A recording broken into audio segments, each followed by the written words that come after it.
Yes started ना sir. ठीक है। Yes sir. ठीक है।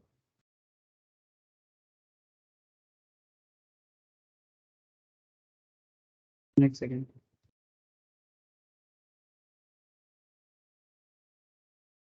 आज पीजीपीपी होगा ना, मैंने पीजीपीपी चल रहा है ना सर क्लास में, याद होगा आप लोगों को। मैंने फुल फॉर्म क्या है? Profits and gains in business and profession. This is a very very important part in income tax, because sir income tax में हर चीज आप इम्पोर्टेंट बोलते रहते हो। अब जब इम्पोर्टेंट है सारा चीज तो बोलना तो पड़ेगा। सर ये कैसा बात हुआ? हम लोग तो बचपन से ऐसे पढ़ते हैं, टीचर को जाके ये बोलते थे कि सर सर इम्पोर्टेंट बता दो, बाकी हम लोग देख लेंगे। लेकिन एक बड़ा सवाल उठता है सर, बचपन में मैं भी करता था शायद, कि सर इम्पोर्टेंट क्या क्या है बता दो। लेकिन एक चीज बाद में रियलाइज हुआ कि हमारे जो इंसान का जो बॉडी होता है ना सर, शरीर, इसमें आप एक ऐसा पार्ट बता दो जो इम्पोर्टेंट नहीं है। यानी अगर उंगली पे चोट लगता है वो भी चोट है, अगर बॉडी पे कहीं स्क्रैच पड़ जाता है वो भी चोट है, अगर कोई हाथ टूट जाता है वो भी चोट है, पैर टूट टूट जाता है या कहीं पर थोड़ा सा छील जाता है वो भी चोट है, कहीं पर भी थोड़ा सा भी कुछ हो ऐसा लगता है बाप रे बाप, पूरा दर्द शरीर में लगता है। तो बात वही है सर, बॉडी का हर एक हिस्सा इंपॉर्टेंट होता है कि नहीं होता है? हाँ, होता है कि नहीं होता है, बोलो सर। बॉडी का हर एक हिस्सा इंपॉर्टेंट होता है कि नहीं होता है? अरे कुछ तो बताओ। हाँ या ना? ना? आप लोगों का चुप्पी को मैं क्या समझूं? हाँ समझो कि ना समझो? सर नॉर्मली अगर आप चुप हो तो इसको कुछ नहीं समझा जाएगा। ठीक है सर। तो बेसिकली मैं क्यों ये सब बात कर रहा हूँ, क्योंकि सर इनकम टैक्स जो है ना सर, इसमें आप लोगों को पता है 5 हेड्स ऑफ इनकम होता है। अच्छा इतना बता दो सर, मेरा आवाज आ रहा है कि नहीं आ रहा है, कनेक्टेड हो कि नहीं आप लोग?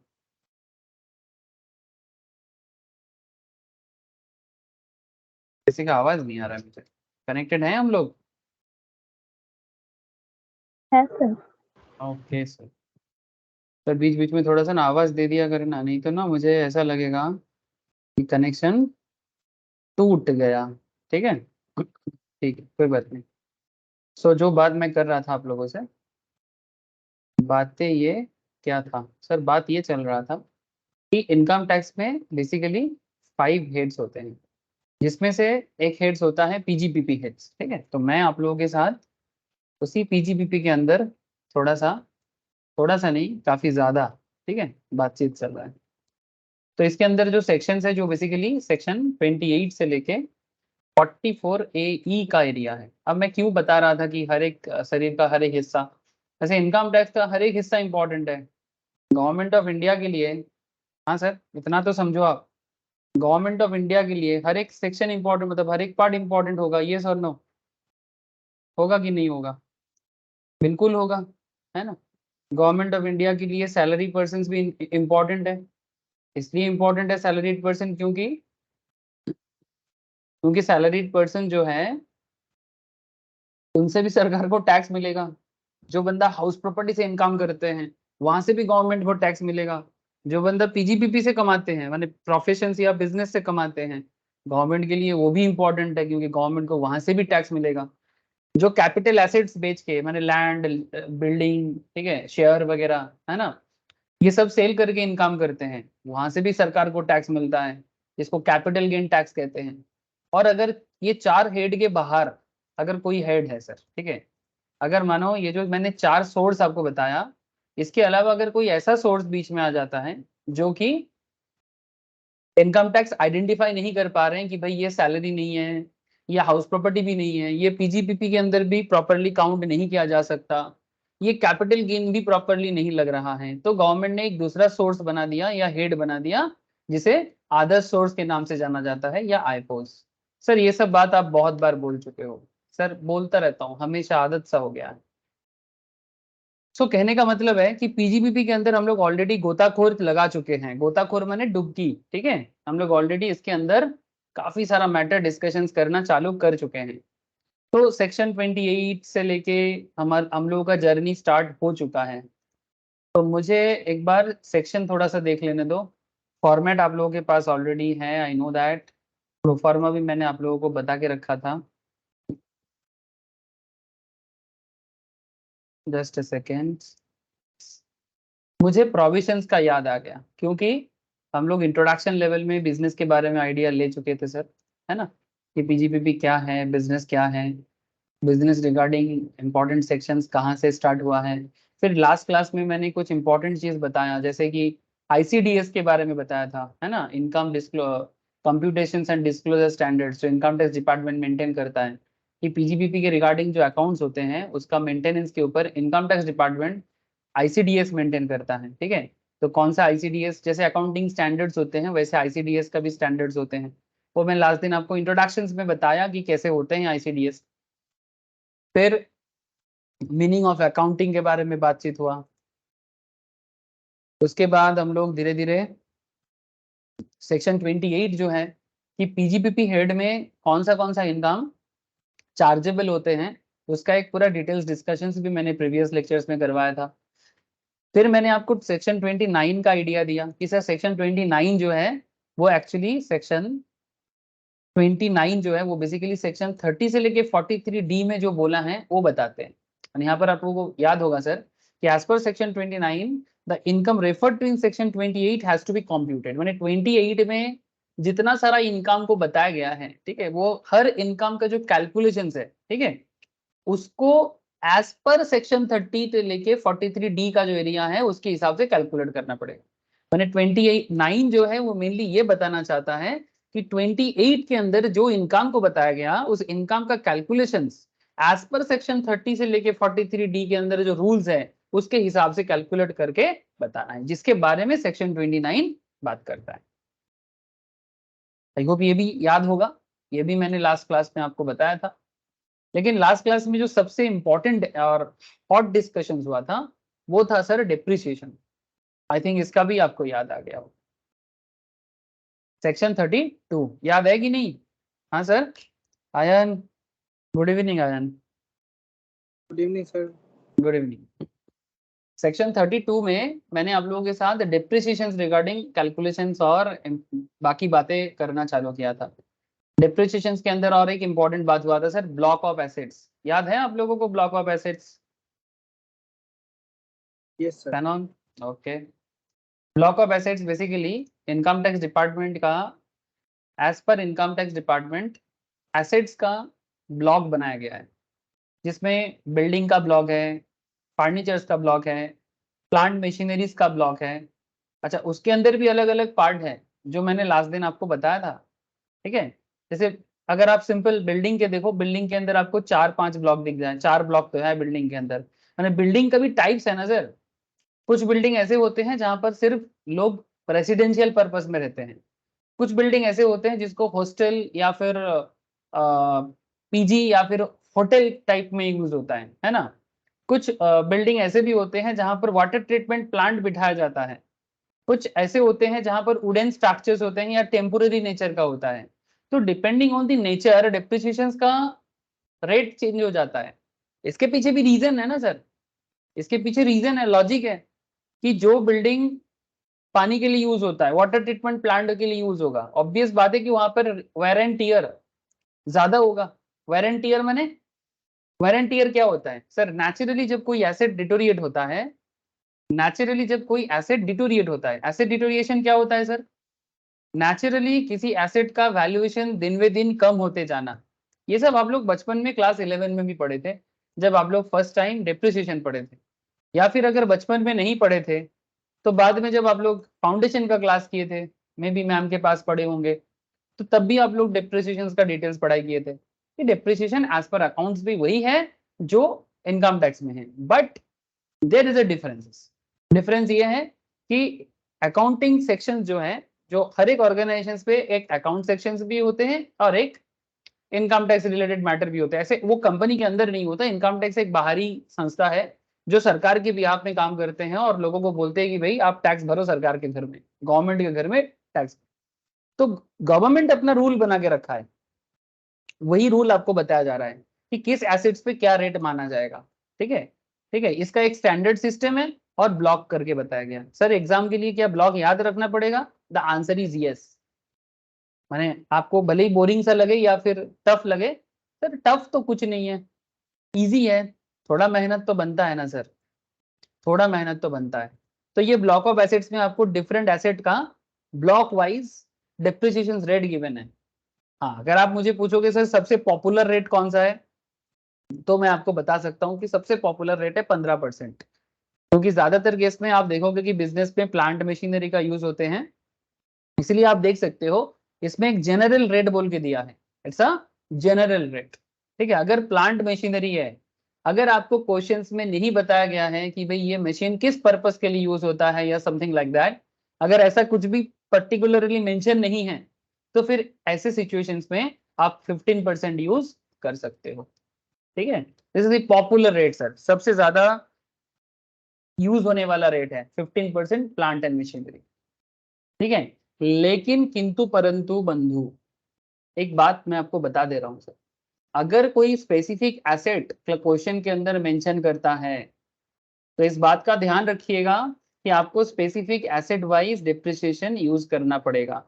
जनरल रेट आप तब यूज नहीं कर पाएंगे, तब आपको स्पेसिफिक रेट का, जैसे अगर आपको कोई क्वेश्चन मिल रहा है जिसमें ओशियन गोइंग शिप्स के बारे में बोला है, ठीक है, और उसका डिप्रिसिएशन आपको कैलकुलेट करना पड़ रहा है एज पर दी कैलकुलेशन कॉन्सेप्ट, तो वहां पर आपको ऑब्वियसली ओशियन गोइंग शिप्स का रेट याद करके देना पड़ेगा। हाँ, कभी कभी क्या होता है सर, क्वेश्चन के अंदर ये जो ब्लॉक का मैं बात कर रहा हूँ ना, अगर वो थोड़ा स्पेसिफिक होते हैं तो कई बार ऐसे भी देखा जाता है कि क्वेश्चन मेंशन कर देता है। अगर वो थोड़ा हटके रेट चलता है तो कई बार क्वेश्चन मेंशन भी करता है।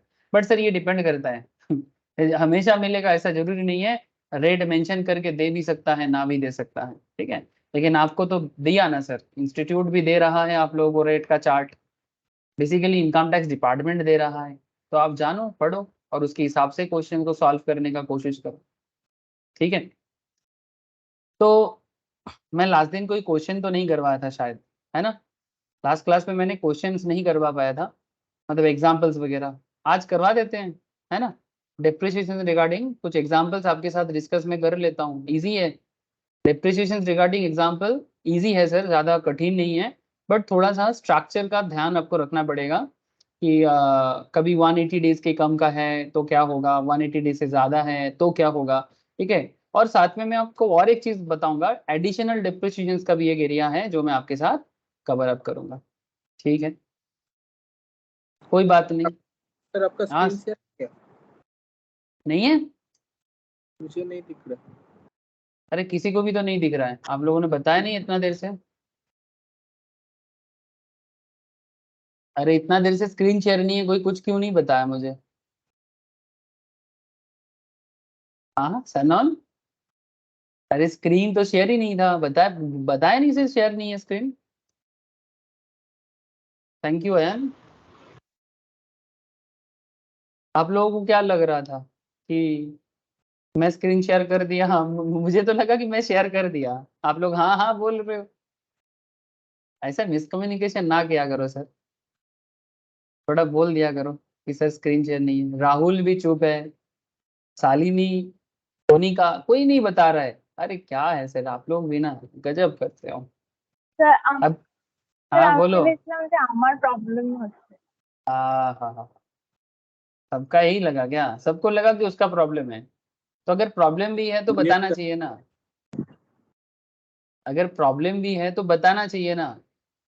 कई बार क्या होता है, कभी कभी ऐसा भी होता है कि अगर आप रिज्वाइन कर लेते हो तो स्क्रीन शेयरिंग इश्यूज सॉल्व हो जाते हैं, या फिर मैं अगर रीशेयर करता हूँ तो भी सॉल्व हो जाता है। कभी कभी ऐसा होता है नेटवर्क इश्यूज के कारण कि मेरा स्क्रीन थम जाता है, फ्रीज हो जाते हैं, तो उसमें क्या होता है, अगर मैं वापस रिज्वाइन कर लेता हूँ या फिर मैं उसको रीशेयर कर लेता हूँ, प्रॉब्लम ठीक हो जाता है। बताया करो सर, कोई ऐसा थोड़ी है कि किसी को एकदम जैसे वो हार्ड एंड फास्ट रूल है नहीं बोल सकते, ऐसा थोड़ी है। ठीक है, अभी दिख रहा है कि नहीं दिख रहा है? हाँ सर। 2-3 चीज आप लोग थोड़ा सा ना ख्याल करिएगा। एक, रिकॉर्डिंग मैसेज आप लोगों को मिला है कि नहीं? मैं बार बार बोलता हूँ, फिर से बोल देता हूँ, क्यों? अगर आप लोगों को रिकॉर्डिंग मैसेज नहीं मिलता है ना, तो इसका मतलब शायद मैंने रिकॉर्डिंग ऑन नहीं किया।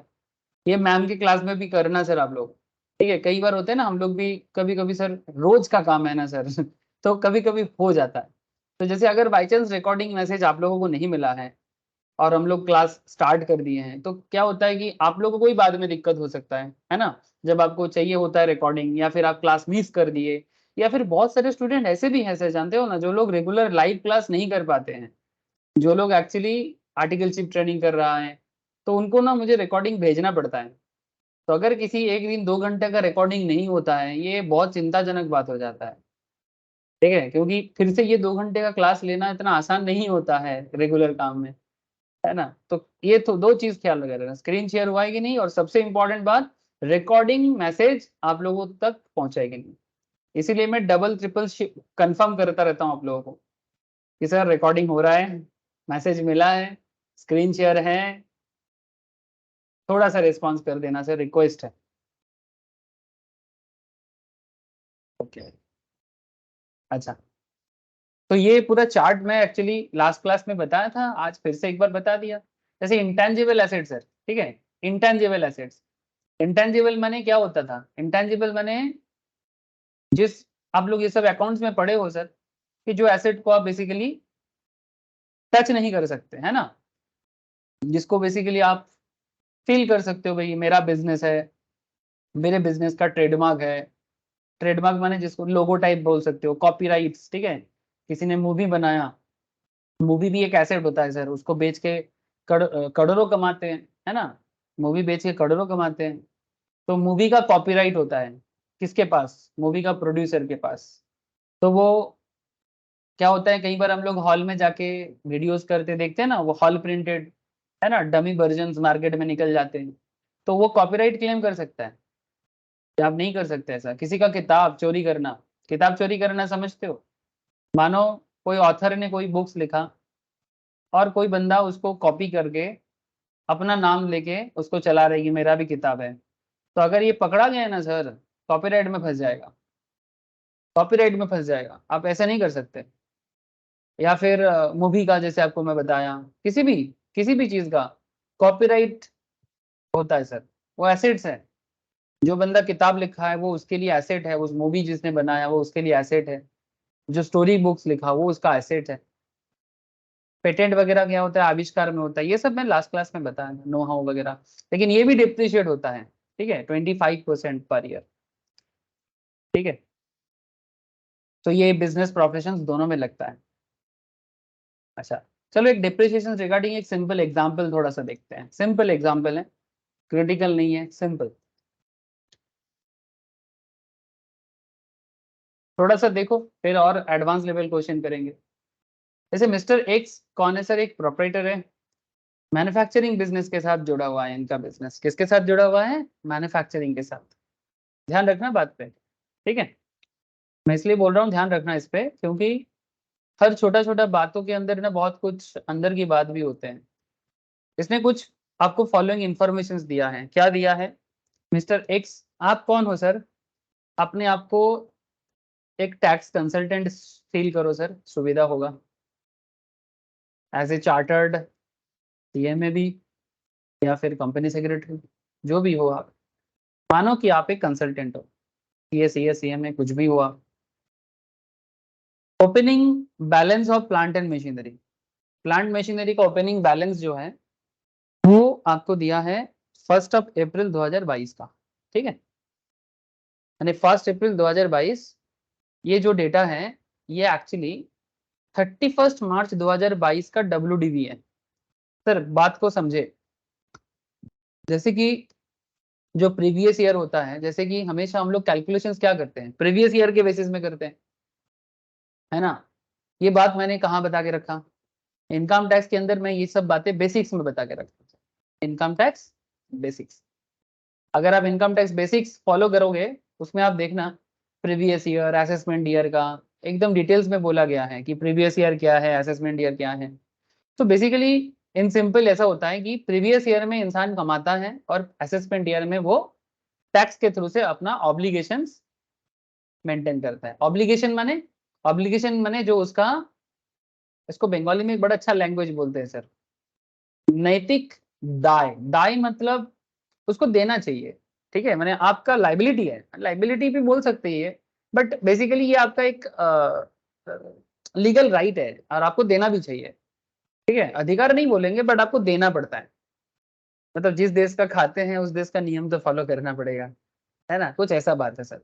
इसको ऑब्लिगेशंस बोलते हैं इंग्लिश में। ना क्वेश्चन इज दैट, अब अगर 22-23 में कमाते हो तो 23-24 में गवाते हो।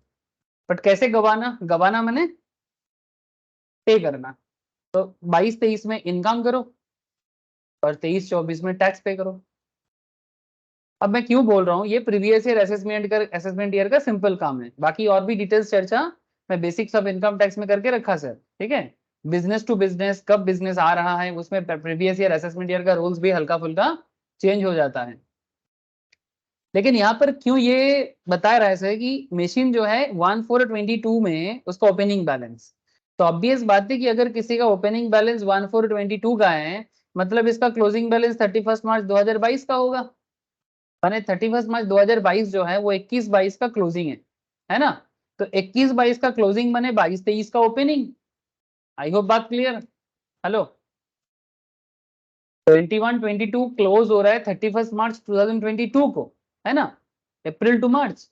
एंड 22-23 स्टार्ट हो रहा है, 22-23 असेसमेंट ईयर स्टार्ट हो रहा है आपका 1 अप्रैल 2022, या फिर 22-23 प्रीवियस ईयर स्टार्ट हो रहा है 1 अप्रैल 2022, है ना। तो इसीलिए जो आपका प्रीवियस ईयर का क्लोज है वो आपका करेंट ईयर का ओपनिंग है। सो बस यही कहना चाहता है। तो 1 अप्रैल 22 में आपको जो डेटा अवेलेबल हो रहा है वो लास्ट ईयर का क्लोजिंग डेटा है। इसीलिए बोला after reducing depreciation for previous year 21-22। तो 21-22 में मानो एक सिंपल बात करते हैं, 21-22 में आपके पास एक मशीन था, ठीक है, जिसका दाम था 1 लाख, एग्जाम्पल ले रहा हूँ सर, ठीक है। अब एक सिंपल चीज मैं देता हूँ कि आपका मानो डिप्रिसिएशन है 10%, ठीक है। तो आप पूरा साल भर इस मशीन को यूज किए तो 1 लाख का 10% हो जाएगा 10,000, तो आपका मशीन का वैल्यू हो जाएगा 90,000। तो ये आपका हो गया रिटर्न डाउन वैल्यू, है ना, WDV। तो 90,000 ये आपका मशीन हुआ। ये जो 10,000 का डिप्रिसिएशन है ये कौन सा ईयर का डिप्रिसिएशन है सर, ऑब्वियसली 21-22 का डिप्रिसिएशन। तो 90,000 आपको जो करेंटली मिल रहा है ये कब, ये करंट डेटा है मानो, ठीक है। तो ये डेटा जो है आपका, ये आपका 1 अप्रैल को आ रहा है। तो 1 अप्रैल 22 को आपका मशीन का वैल्यू है 90,000, ठीक है। जब आपने 21-22 स्टार्ट किया था तब था 1 लाख, तो बीच का 10,000 हो गया डिप्रिसिएशन। हम इस ऐसे भी बोल सकते हैं कि रिटर्न डाउन वैल्यू 90,000 मीन्स ये आपका 1/4/22 का भी डेटा है, लेकिन ये 31 मार्च 2022 का क्लोजिंग बैलेंस भी है, ऐसे भी कहा जा सकता है। बस उसी बात को यहाँ पर थोड़ा सा लिखा गया है, इसमें कोई और मैटर नहीं, इसमें कोई और मैटर नहीं है, सिंप्लीफाइड करने का मैंने थोड़ा कोशिश किया। अब यहाँ पर आपको मशीन का वैल्यू दिया है sir, opening balance of plant machinery 22 में 3 लाख, ठीक है। New plant and machinery purchase and put to use, new machine आपने परचेज किया और उसको पुट टू यूज किया। पुट टू यूज माने यूज करना, स्टार्ट करना, यूज करना स्टार्ट करना, उसे पुट टू यूज कहते हैं, 2 lakh. New plant and machinery acquired and put to use, new plant and machinery आपने एक्वायर भी किया। एक्वायर करना माने सर, एक्वायर करना माने अपने अधिकार में लेना, ठीक है, अपने अधिकार में लेना, ठीक है, और उसको भी पुट टू यूज करना। इसका डेटा देखो, डेट क्या है, 15 दिसंबर 2022, 8 लाख का। Computer acquired and installed in the office premises on 2nd of January 2023, 2nd of January 2023, 3 lakh का। बस ये आपका मशीन का सिचुएशन है, माने एसेट्स का सिचुएशन है। तो आपको यहाँ पर प्लांट मशीनरी मिला, अगेन प्लांट मशीनरी मिला, अगेन न्यू प्लांट मशीनरी मिला, और फिर एक कंप्यूटर मिला आपको, ठीक है सर। ये आपको ध्यान रखना है ब्लॉक के लिए। तो compute the amount of depreciation and additional depreciation as per the income tax act 2023-24 assessment year में, ठीक है।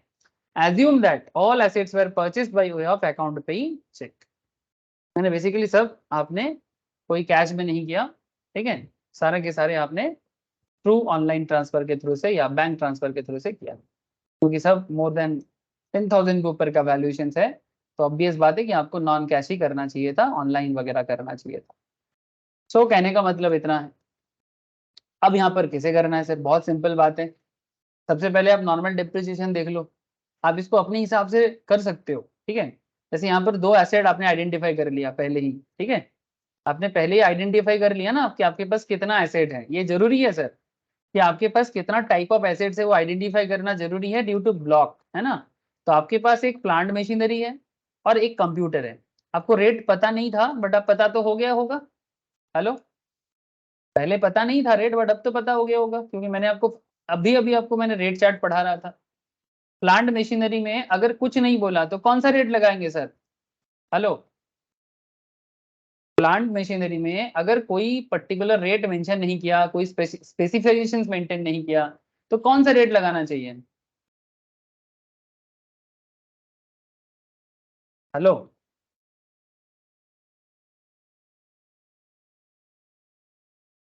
बोलो सर। हाँ बोलो, कौन कोई कोई कुछ बोल रहा है। हेलो, आवाज नहीं आया सर किसी का। यस, किसी ने कुछ कहा, मेरा आवाज आ रहा है सबको। हाँ सर। नेटवर्क नेटवर्क इशू है। हाँ बोलो सर, बोलो। 15% यही बोला। Okay sir, okay, thank you sir. तो बेसिकली अगर कुछ भी मेंशन नहीं है कि किस तरह का मशीन्स है, सब कुछ नॉर्मल, जैसे मोटर बसेस, मोटर टैक्सी, ऐसा कुछ भी नहीं बोला, ठीक है। आपको सिर्फ बोला प्लांट मशीनरी, और आप चुपचाप उसके ऊपर जनरल रेट लगा देना सर, 15%, ठीक है। बस इतना ही मैं बात करना चाह रहा था, जस्ट 15%। अच्छा, कंप्यूटर का क्या रेट है, ये भी मैंने लास्ट क्लास में समझाया था। सर कंप्यूटर का रेट आता है आपका 40%, कंप्यूटर इंक्लूडिंग कंप्यूटर सॉफ्टवेयर। हाँ इनकी बोलो। सर 40% है। हाँ 40% है।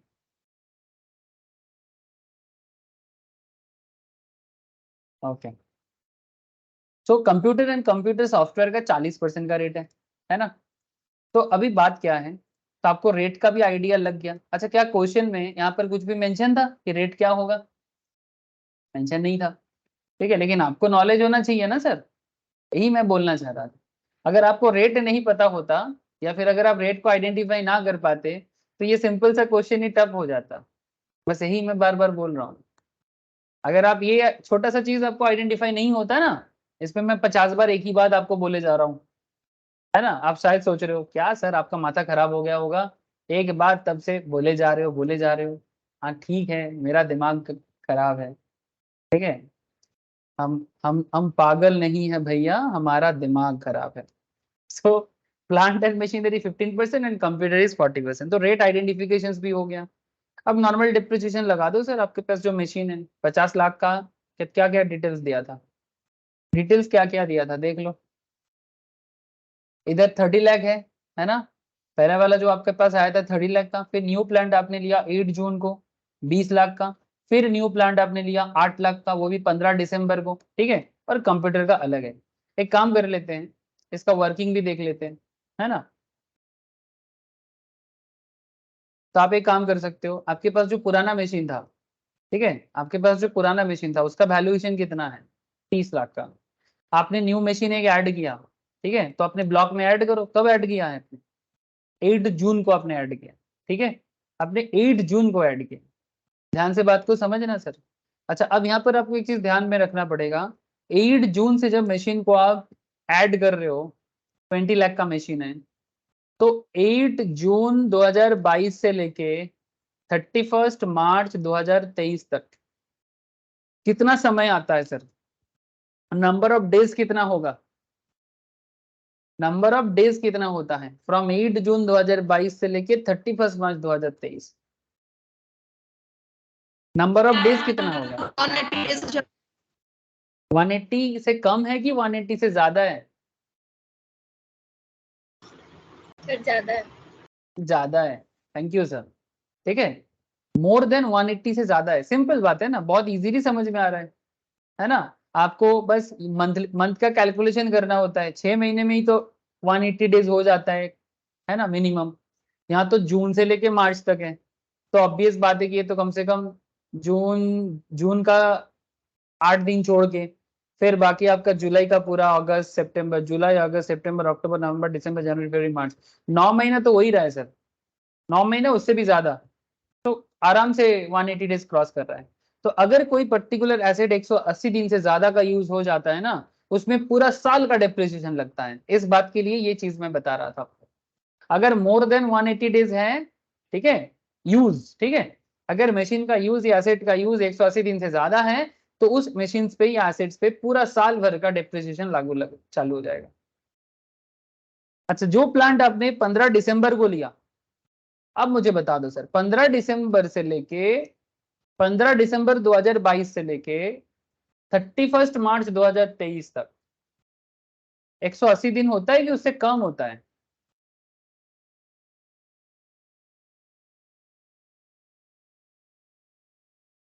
मैंने आपका जनवरी आता है, फरवरी आता है और मार्च आता है, कम आ जाएगा ना। हाँ, कैलकुलेशन भी कर सकते हो आप लोग। जनवरी में 31 डेज, फरवरी में कितना दिन होगा? फरवरी 2022 लीप ईयर है क्या? 2022 लीप ईयर था?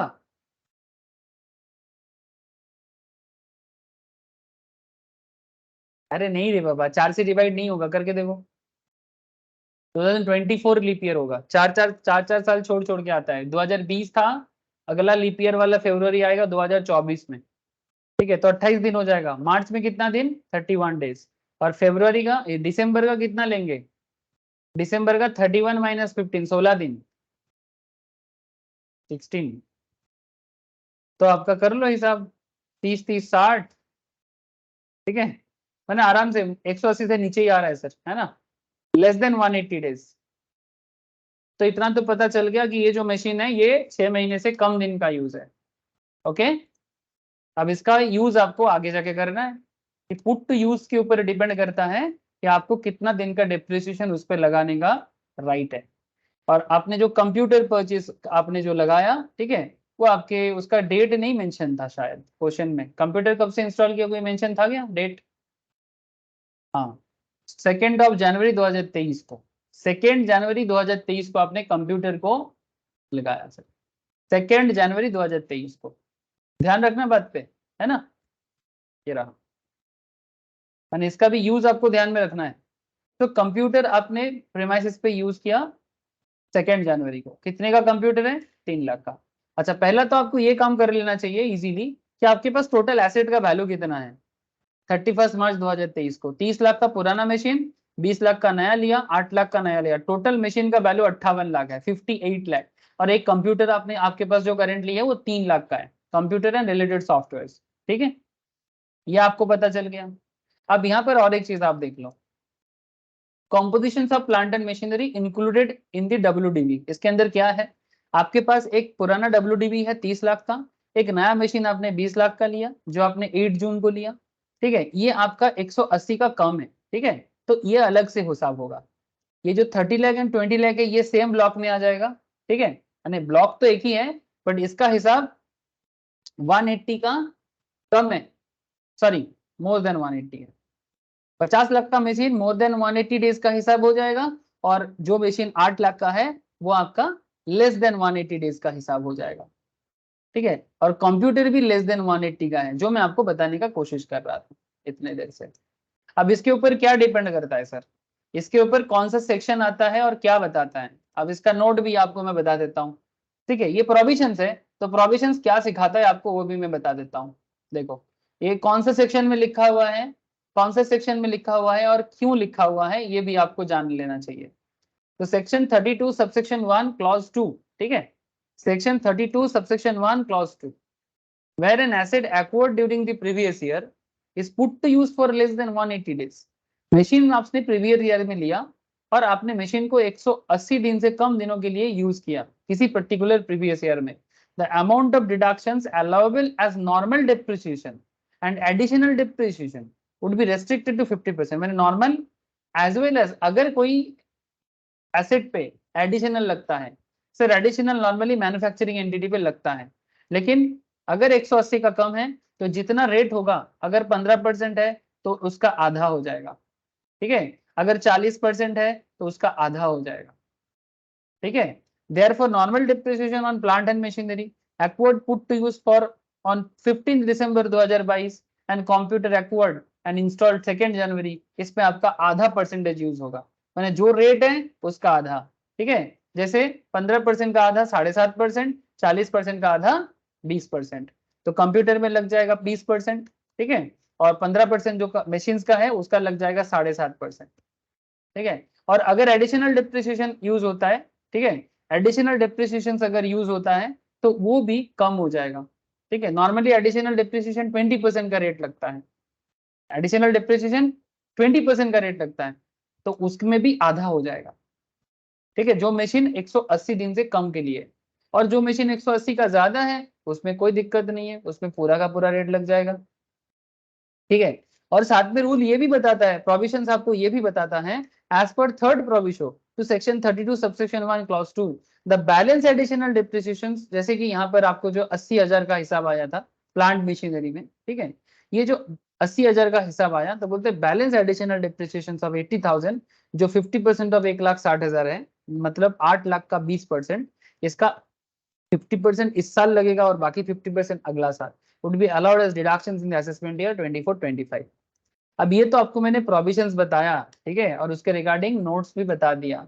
सर इससे क्या फायदा होगा अभी आपको समझ में आएगा, मैं क्यों इतना देर से आपको ये सब बता जा रहा हूँ।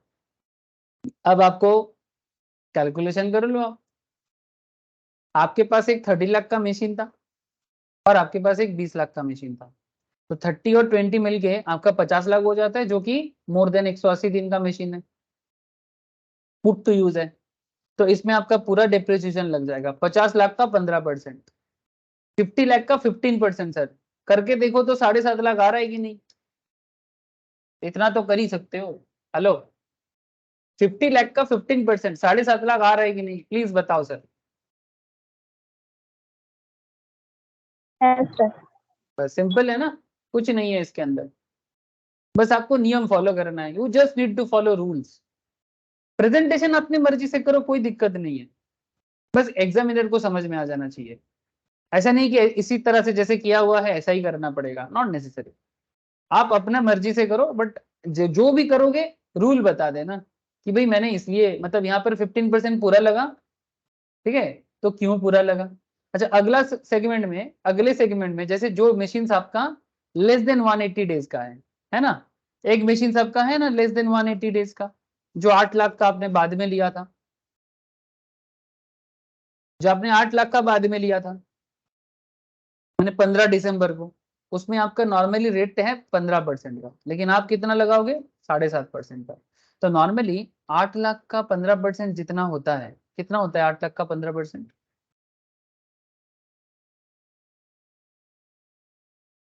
हाँ sir 1,20,000। Yes sir. Yes, sir. तो पूरा साल भर यूज होता तो 1,20,000 लग जाता, लेकिन यहाँ पर 50% होगा, है ना, बिकॉज पुट यूज 180 डेज से कम है, तो 60,000 आ जाएगा, ठीक है। बाकी जो पोर्शन है वो नेक्स्ट ईयर आप यूज कर सकते हो। सिमिलरली जो एडिशनल डिप्रिसिएशन, ठीक है, एडिशनल डिप्रिसिएशन 20% क्यों है, ये रूल है सर, ये रूल है, ये भी लास्ट दिन में बता रहा था आप लोगों को, एडिशनल डिप्रिसिएशन का कॉन्सेप्ट मैं आपको लास्ट दिन बता रहा था, समझाने का कोशिश कर रहा था कि अगर आप मैन्युफैक्चरिंग एंटिटी चलाते हो या फिर पावर जनरेटिंग मशीन यूज करते हो, ठीक है, तो गवर्नमेंट आपको एडिशनल डिप्रिसिएशन देता है भाई, गवर्नमेंट आपको एडिशनल डिप्रिसिएशन देता है। इसके पीछे में रीजन भी बताया था कि क्यों देता है, क्योंकि आपका मशीन ज्यादा डिप्रिशिएट होता है। मैंने थर्मल पावर प्लांट का एग्जांपल उठाया था, मैंने थर्मल पावर प्लांट का एग्जांपल उठाया था। अगर आप थर्मल प्लांट समझते हो सर,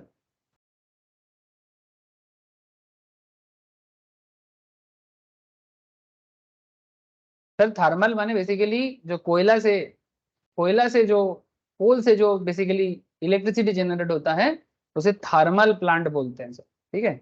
हमारे देश में ज्यादातर इलेक्ट्रिसिटी थर्मल से ही निकलते हैं सर। इंडिया जैसे कंट्री में 80% से ज्यादा इलेक्ट्रिसिटी थर्मल से आता है,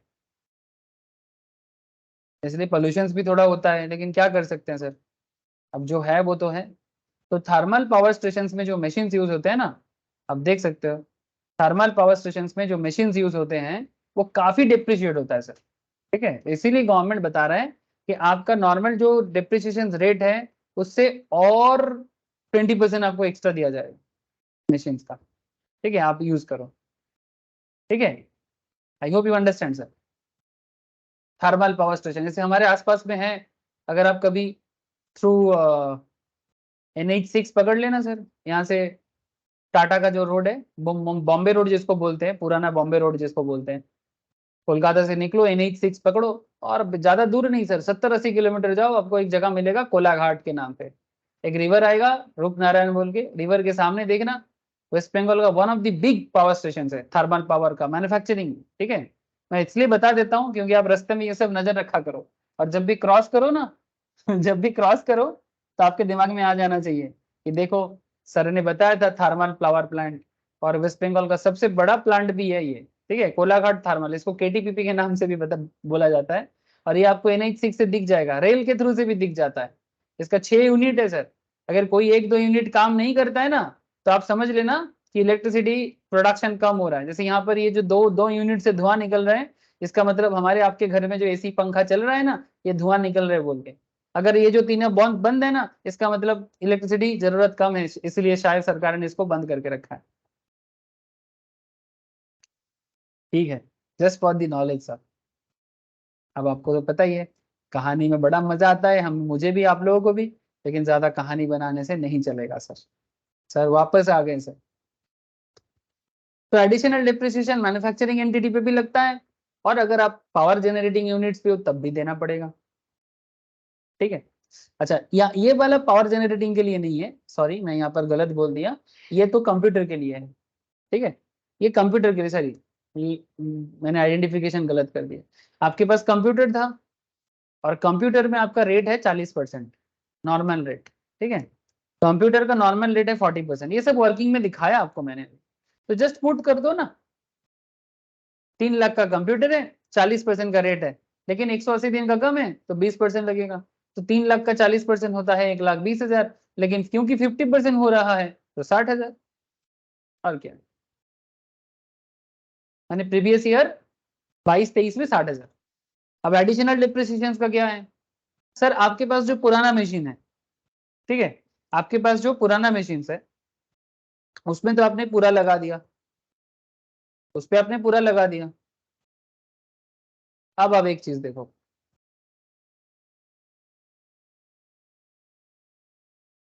अब आपको यहाँ पर एक चीज देखना पड़ेगा सर, आपका एडिशनल डिप्रिसिएशन कितना है, आपका एडिशनल डिप्रिसिएशन से 20% है ना।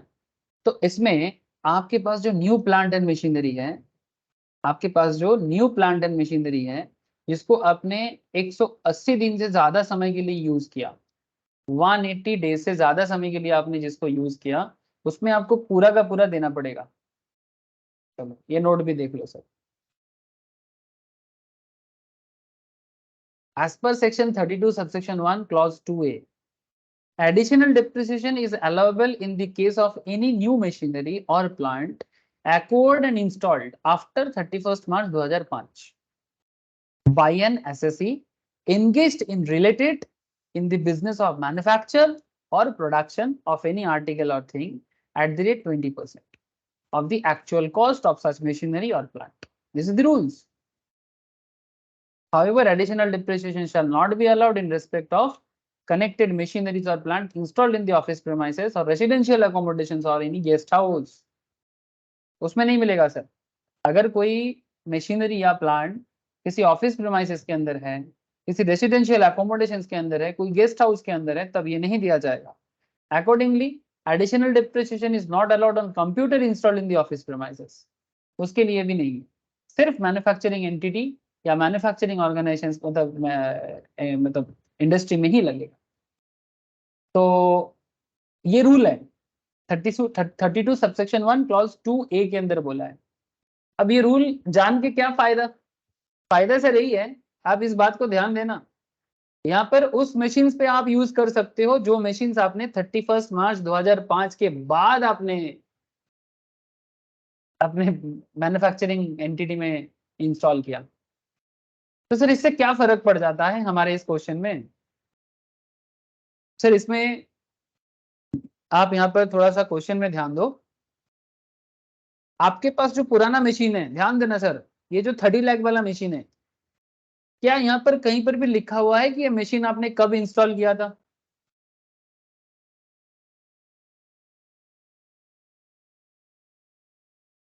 हेलो, ये जो 30 लाख वाला मशीन है आपके पास करेंटली, जिसका WDV है 30 लाख, 31 मार्च 2022 के एंड पे या 1/4/2022 के स्टार्टिंग में, आप मुझे इतना बताओ, क्या ये इंस्टॉल कब हुआ था, ये बताया है क्वेश्चन में? दो सर। अब इसमें कंफ्यूजन हो गया ना सर कि ये मशीन 31 मार्च 2005 के बाद लगाया गया कि उससे पहले लगाया गया। क्वेश्चन तो साइलेंट है। तो सर अगर क्वेश्चन साइलेंट है, आप दो काम कर लो, मेरे हिसाब से एक काम कर सकते हो, आप यही मान के चलो कि पुराना मशीन है, ये बेस्ट रहेगा। क्योंकि अगर 31 मार्च 2005 के बाद होता था ना, क्वेश्चन आपको बता देता कि मशीन इंस्टॉल्ड ऑन और आफ्टर 31 मार्च 2005 मार्च, ठीक है? तो यही बेहतर होगा कि आप यही अज्यूम करो कि मशीन जो है वो 31 मार्च 2005 के बाद ही, मतलब पहले जो पुराना मशीन चल के आ रहा है आपके आपके साथ साथ, वो पहले का है। और ये जो एडिशनल डिप्रिसिएशन का रूल है, ये कब चालू हुआ है? ये 31 मार्च 2005 के बाद चालू हुआ है। क्या बोलता है रूल्स? रूल्स बोलते हैं कि एडिशनल डिप्रिसिएशन तब यूज करो जब मैन्युफैक्चरिंग सेगमेंट है, जब पावर जनरेटिंग वगैरह सेगमेंट्स है उसमें यूज करना है, ठीक है? कहाँ यूज नहीं कर सकते? अगर जो मशीन्स है वो किसी का घर पे लगा हुआ है, किसी के ऑफिस में लगा हुआ है या गेस्ट हाउस में लगा हुआ है, ये सब केस में अगर भले ही वो मैन्युफैक्चरिंग हो या मशीनरीज हो, मत यूज करो। अगर वो मैन्युफैक्चरिंग प्लांट के हिसाब से गवर्नमेंट के पास रजिस्टर्ड है, आप वहां यूज कर सकते। और अगर मशीन 31 मार्च 2005 के बाद है, वहां आप 20% एडिशनल डिप्रिसिएशन यूज कर सकते हैं, ठीक है ना सर? तो फिर हमारे यहाँ केस में टोटल 50 लाख का बचा, मतलब मशीन था, लेकिन out of 50 lakh, out of 50 lakh 30 lakh तो ओल्ड मशीन है sir. Out of 50 lakh 30 lakh तो ओल्ड मशीन है, तो 30 लाख को हम लोग मानेंगे कि वो 2005 से पहले का। लेकिन हमारे आंखों के सामने एक चीज तो साफ है कि जो नया मशीन परचेस किया उसमें तो हम लोग कर ही सकते हैं। तो 20 लाख का जो न्यू मशीन आपने लिया उसमें आप एडिशनल दे दो, और जो 20 लाख का मशीन आपने 8 जून को लिया 2022 को, वो तो आप साल भर यूज कर रहे हो, और वो भी मोर देन 180 डेज। तो उसमें 20 लाख के ऊपर, मैंने 20 लाख के मशीन के ऊपर 20% लगेगा, तो आपका डेप्रिसिएशन बनता है 4 लाख। ये बहुत ट्रिकी एरिया था सर।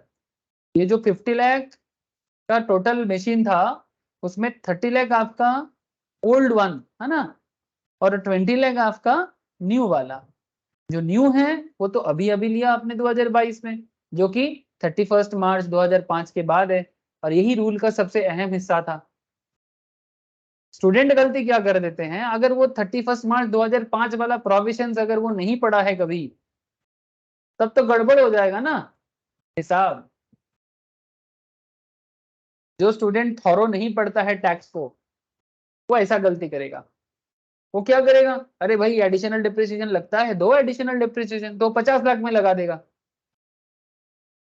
वो देखेगा ही नहीं कि कौन सा मशीन कब खरीदा गया है, रूल कब से आया है, ठीक है? तो इधर 4 लाख आएगा।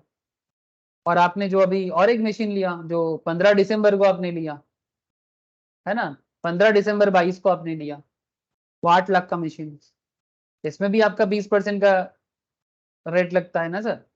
लेकिन इसमें 20% लगता तो है, लेकिन लगा नहीं सकते। 20% लगता तो है लेकिन लगा नहीं सकते, क्यों? क्योंकि लेस देन 180 डेज का हिसाब है। तो 8 लाख का 20% की जगह 10% होगा, क्योंकि पुट टू यूज 180 दिन से कम है तो 80,000 होगा। तो आपका total depreciation for the plant machinery हो जाएगा 12,90,000 और कंप्यूटर का हो जाएगा 60,000।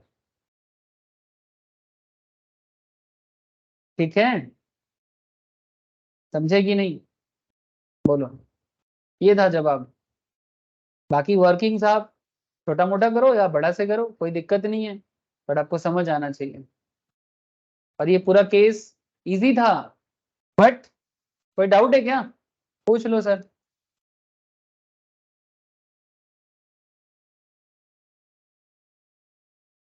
समझ में आया कि नहीं आया? पूछा कैसे?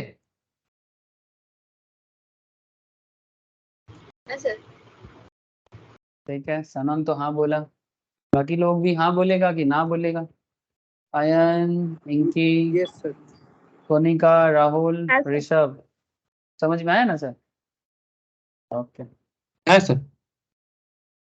ठीक है, तो बस ऐसे कंसंट्रेशन रखना पड़ेगा, तब जाके आप सही जवाब देके आओगे। ठीक है, छोटा छोटा सवाल कर ले, बड़ा सवाल कर ले, एमसीक्यू सवाल हो जाए, जो भी पूछे, इफ यू नो दिस आप कुछ भी जवाब कर सकते हो। सर ऐसे डिप्रिसिएशन रिगार्डिंग और भी क्वेश्चंस होता है, ठीक है, अलग अलग टाइप का क्वेश्चंस हो सकता है। मैं आपको कुछ टाइप्स और दिखा सकता हूँ।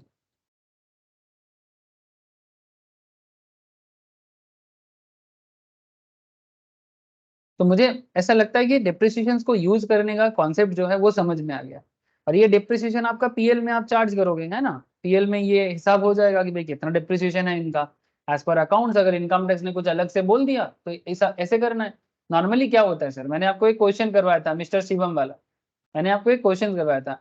पीएल जब आपको उठा के दे देता है ना क्वेश्चन से, जब आपको कोई पीएल उठा के दे दे तो उसमें ये मान के चलना पड़ता है ना पीएल अकाउंटेंट ने करके रखा था, है ना? जैसे मिस्टर शिवम का क्वेश्चन मैंने आपको करवाया था, इस पे आपको क्या पता चला था?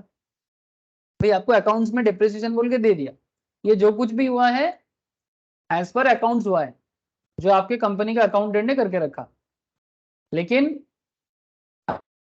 अंदर डिप्रिसिएशन से रिलेटेड इतना सारा मैटर दे के रखा है ना, अगर एक बड़ा सा क्वेश्चन है मानो, और उस क्वेश्चन में जैसे डिप्रिसिएशन रिलेटेड सवाल यहाँ पर मैंने किया, वो एक एडिशनल इंफॉर्मेशन में डाल दिया, तो क्या करना है? जैसे ये शिवम के क्वेश्चंस में भी था, ये वाला क्वेश्चंस में भी था, डिप्रिसिएशन को लेके थोड़ा सा सवाल जवाब था, तो उसमें भी मैंने आपको एडजस्टमेंट सिखाया। काफी इंपॉर्टेंट है सर सेक्शन 32। ठीक है, हर क्वेश्चन के अंदर कॉमन मिलता है ये एडजस्टमेंट। क्वेश्चन के अंदर ना डिप्रिसिएशन का एडजस्टमेंट काफी कॉमन है, ये कंप्लीट टाइप ऑफ क्वेश्चंस है। तो डिप्रिसिएशन तो आपको मोटा मोटी हर क्वेश्चंस में कॉमन दिख जाता है। मतलब अगर कोई पीजीपीपी का एक बड़ा सा सवाल कर रहा है उसमें डिप्रिसिएशन मिलेगा ही मिलेगा, मैं ऐसा मान, जरूरी नहीं कि थोड़ा सा क्वेश्चन पेचीदा भी हो सकता है, डिप्रिसिएशन कॉमन हो गया, इंस्टीट्यूट ऑफ चार्टर्ड को लगा कि भाई नहीं क्वेश्चन घुमा के देते हैं। सीएमए वाले भी आजकल बड़ा टेस्ट लेता है, वो भी थोड़ा क्वेश्चन को घुमा के कर लेते हैं। स्टूडेंट डिप्रिसिएशन पढ़ के गया है बट डिप्रिसिएशन पूछा नहीं, डिप्रिसिएशन को अलग से पूछ लिया, सिर्फ डिप्रिसिएशन का सवाल कर दिया। डिपेंड करता है भाई, इंस्टीट्यूट है कुछ भी कर सकता है, लेकिन स्टूडेंट को रेडी रहना पड़ेगा, स्टूडेंट को रेडी रहना पड़ेगा। ठीक है, डिप्रिसिएशन रिलेटेड और एक क्वेश्चन हो सकता है एक क्या 2-3 क्वेश्चन हो सकता है। यहाँ आपको और एक क्वेश्चन में भी मिल जाएगा, ये भी इजी क्वेश्चन है, प्रैक्टिस के लिए करा दे रहा हूँ सर। मिस्टर वेनस, ठीक है, engage in manufacturing of pesticides, furnish the following particulars relating to manufacturing at unit at Chennai, 31 March 2023 का डेटा दिया है। मशीनरी जो है उनके पास 31 मार्च 2022 का है, 31 मार्च 2022 का है। क्या कहता है? प्लांट मशीनरी जो 31 मार्च 2022 बने, इसका ये क्लोजिंग है, तो ओपनिंग क्या होगा? 1/4/23। ठीक है, करेंट आपका ईयर खत्म होगा 31 मार्च 23 को। ठीक है, तो ये ओपनिंग है, 30 लाख का मशीन है। डिप्रिसिएशन इंक्लूडिंग एडिशनल डिप्रिसिएशन 21-22 का 4.75। न्यू मशीनरी आपने परचेस किया 1 सितंबर 2022 को 10 लाख का। न्यू मशीनरी आपने 1 दिसंबर 2022 को परचेस किया 8 लाख का। डेट इंपॉर्टेंट है ना सर? बहुत इंपॉर्टेंट है। कंप्यूटर आपने परचेस किया 3 जनवरी 2023 को 4 लाख का। कुछ एडिशनल भी बोला आपको? एडिशनल क्या बोला आपको? All assets were purchased by account payee cheque, मैंने कैश का ट्रांजैक्शन आपने नहीं किया। All assets were put to use immediately, जैसे खरीदा तभी यूज करना चालू कर दिए, ठीक है। अच्छा, न्यू मशीनरी जो आपने परचेस किया, जो 1 दिसंबर वाला मशीन है ये वाला, और जो कंप्यूटर है वो आपने ऑफिस में इंस्टॉल किया। ये वाला मशीन जो है और ये वाला जो कंप्यूटर है आपने ऑफिस में इंस्टॉल किया। ड्यूरिंग द ईयर एंडेड 31 मार्च 2022 एक नया मशीन आपने जो परचेज किया है had been purchase on 31 October 2021, ठीक है। During the year ended 31 March 2022 a new machinery had been purchased on 31 October 2021 for rupees 10 lakh. Additional depreciation besides normal depreciation had been claimed thereon, ठीक है। Additional depreciation normal depreciation के साथ साथ claim हो गया था। और क्या कहता है, डिप्रिसिएशन रेट जो है मशीनरी का वो 15% है, आपको बोल दिया। चलो अच्छा है, अलग से एज्यूम करने का मौका नहीं मिला, अच्छा है sir. compute the depreciation available to the assessee as per the provisions of the Income Tax Act 1961 and the WDB of different block of assets as on 31st March 2023. Assume that he does not opt for section 115 BSc. ये अगर question के अंदर दिख जाए, ऐसा देखने को मौका मिल सकता है सर आपको, ऐसा 115 BSc कई बार क्वेश्चन के अंदर देखने को मिलता है। इसके बारे में मैंने बेसिक्स ऑफ इनकम टैक्स जब पढ़ाया था, जहां पर मैंने आपको टैक्स का कैलकुलेशन सिखाया था, तब मैंने 115 BSc में चर्चा किया था। ये एक न्यू सेक्शन है जिसके हिसाब से discounted rate of tax charge किया जाता है। तो इसका कुछ बेनिफिट भी है, कुछ डिसएडवांटेज भी है, लेकिन यहाँ पर 115 BSc या डिस्काउंटेड रेट अप्लाई नहीं हो सकता है, बिकॉज क्वेश्चन बोल दिया। तो मतलब एक्चुअली 115 BSc रेगुलर स्कीम नहीं है, ठीक है, ये डिस्काउंटेड स्कीम है। ऐसे इसको यूज करने से आप कर सकते हो अगर किसी को फायदा है तो, लेकिन अगर कोई 80C का या डिडक्शंस का स्कीम है तो सर 80C से 80U, तब वो सब स्कीम इसको अवेलेबल करने का मौका नहीं मिलता है। फिलहाल मैं 115 BSc में नहीं बोलूंगा, क्यों, इसके बारे में मैं बेसिक्स में चर्चा करता हूँ। और एक एरिया आएगा 115 BSc में, जब मैं आपको सारा हेड जब कंप्लीट हो जाएगा तब मैं टोटल इनकम का कैलकुलेशन करवाता हूँ। टोटल इनकम में ऑल हेड्स मिला के आपके साथ मैं डिस्कस करूंगा, salary, PGBP, income, house property, other source, capital gain, सब मिला जुला के क्वेश्चंस रहेगा। तब उसके अंदर टोटल इनकम करूंगा, और टोटल इनकम कराते कराते मैं आपको 115 BSc के रिगार्डिंग क्वेश्चंस भी सॉल्व कराऊंगा, ठीक है। लेकिन फिलहाल अगर क्वेश्चंस के अंदर ये बोल भी दे 115 BSc, क्या बोलेगा, अगर बोलेगा तो आपको ऐसा बोलेगा कि he does not opt for section 115 BSc, तो जस्ट इग्नोर इट एंड आप जस्ट रेगुलर जो टैक्स सिस्टम है उसी हिसाब से टैक्स काउंट करो, ठीक है। वैसे ही आपको मुझे यहाँ बताना था। तो ये रहा आपका डिप्रिसिएशन का डिटेल्स मिस्टर वेनस का। सोल्यूशन कैसे होगा, तो सोल्यूशन सेम तरीके से हो सकता है ना, जिस तरीके से हम लोगों ने अभी अभी करके आया। आपके पास जो मशीन पहले से था, plant and machinery, that is 30 lakh का मशीन था WDB में, ठीक है। उसका आपने जो डिप्रिसिएशन आपने लास्ट 21-22 का जो आपके पास, देखो यहाँ पर एक बात है, ये जो 30 लाख दिया है ना, ये 30 लाख 21-22 का है, 31 मार्च 22 का है। लेकिन आपको अलग से ये भी बोला है कि इंक्लूडिंग एडिशनल डिप्रिसिएशन 4.75 ऑफ 21-22। तो आपको क्या करना होगा, थोड़ा सा देखो सर, थोड़ा सा आपको ना घुमा के सवाल किया है। आपको 21-22 का इंफॉर्मेशन जो है, हम लोग यहाँ बात कर रहे हैं सर 22-23 का, you are talking about 22-23, but यहाँ पर ये भी बताते हैं इंक्लूडिंग एडिशनल डिप्रिसिएशन 21-22, यानी 30 के अंदर ये छुपा हुआ है सर, मतलब इसके अंदर इंक्लूडेड है, तो ये 21-22 का है सर। तो हमें क्या करना है, इसको हटाना है यहाँ से। तो 30 लाख से 4.75 को हटाओ, क्योंकि ये 21-22 का है ना। एक्यूमुलेटेड डिप्रिसिएशन है ये। हाँ बोलो सर, एक्यूमुलेटेड था, वेरी गुड सर, ठीक है। ये ऑलरेडी एक्यूमुलेट होके था, जिसके अंदर 21-22 का डेटा इंक्लूड होके रखा था, और आपको अलग से इंफॉर्मेशन दे दिया है, तो क्या करना है, अलग करो, है ना, वो तो इस साल का है ही नहीं। तो 4.7 जो एडिशनल डिप्रिसिएशन है वो हटा दो वहां से। अब आपको जो मिलेगा ये आपको 1/4/22 का ओपनिंग मिलेगा। ऐसा लास्ट क्वेश्चन में नहीं था, ठीक है, लास्ट क्वेश्चन में बोल के दिया था। बस ये छोटा मोटा जो डिफरेंसेस है ना, ये थोड़ा कॉमन सेंस है और अपना दिमाग को थोड़ा शार्प रखना है, तब ये छोटा मोटा डिफरेंस माने फर्क समझ में आ जाएगा सर कि क्या बोल रहा है और क्यों बोल रहा है। ठीक है,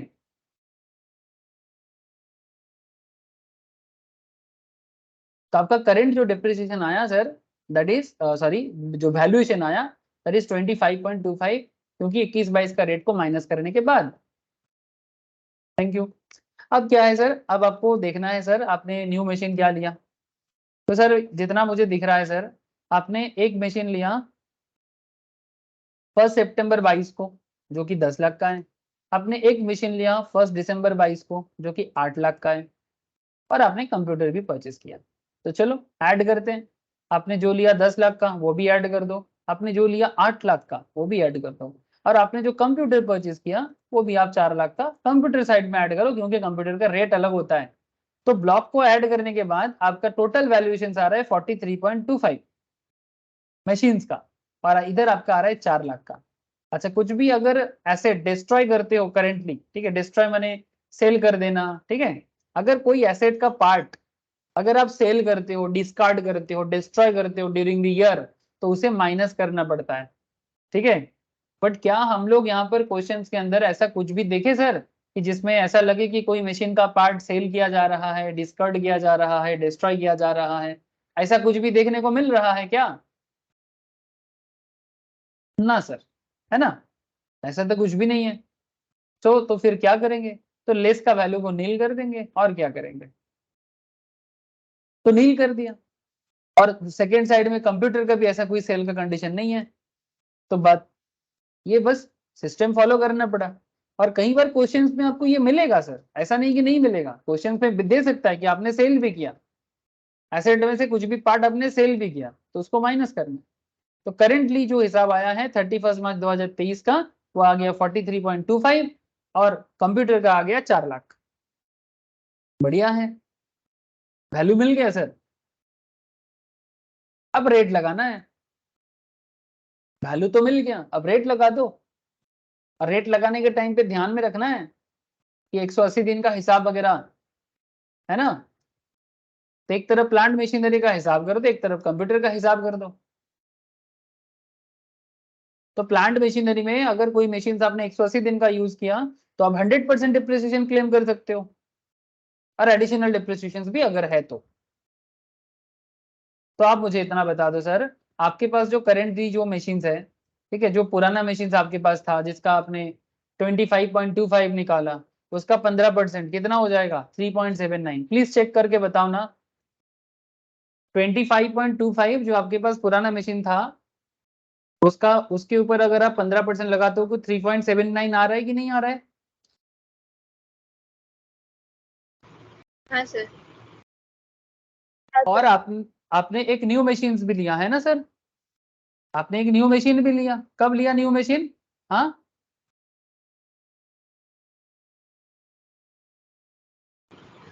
1 सितंबर को। न्यू मशीन आपने लिया 1 सितंबर 2022 को लिया आपने, 10 लाख का, है ना।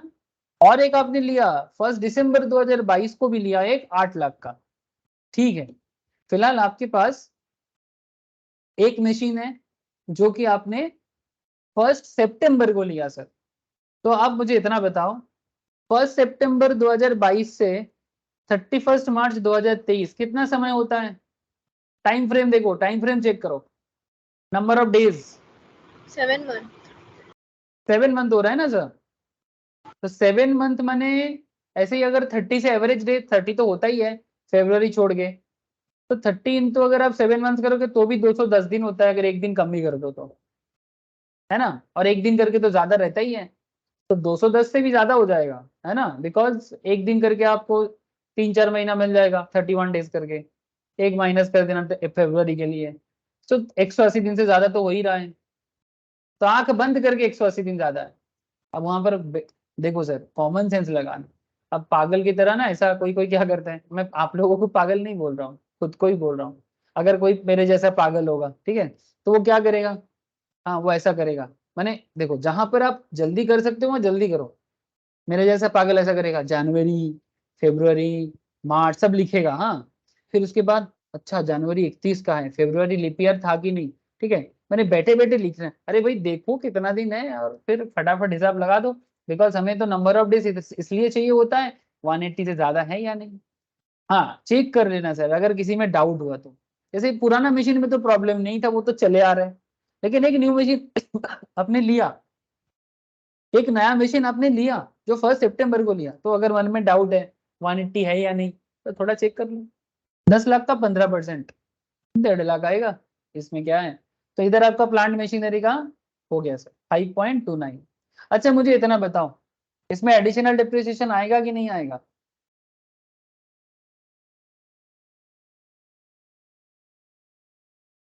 आएगा सर एडिशनल डिप्रिसिएशन, क्या कहते हो? आएगा सर। सर पुराना मशीन्स में लगा है कि सिर्फ न्यू मशीन्स पे लगा है?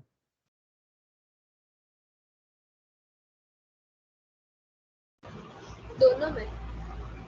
सर यहाँ पर क्वेश्चंस में कहीं पर भी बोला था जो पुराना मशीन तुम्हारे पास है ये 31 मार्च 2005 के बाद लिया गया है, ऐसा कहीं पर भी बोला है?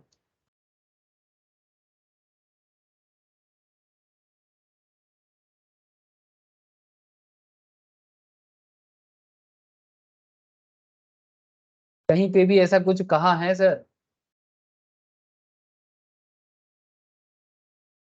नहीं बोला सर। ये पुराना मशीन जो है, ठीक है, ये 31 मार्च 2005 के बाद लिया गया है, ऐसा कहीं पर भी नहीं बोला।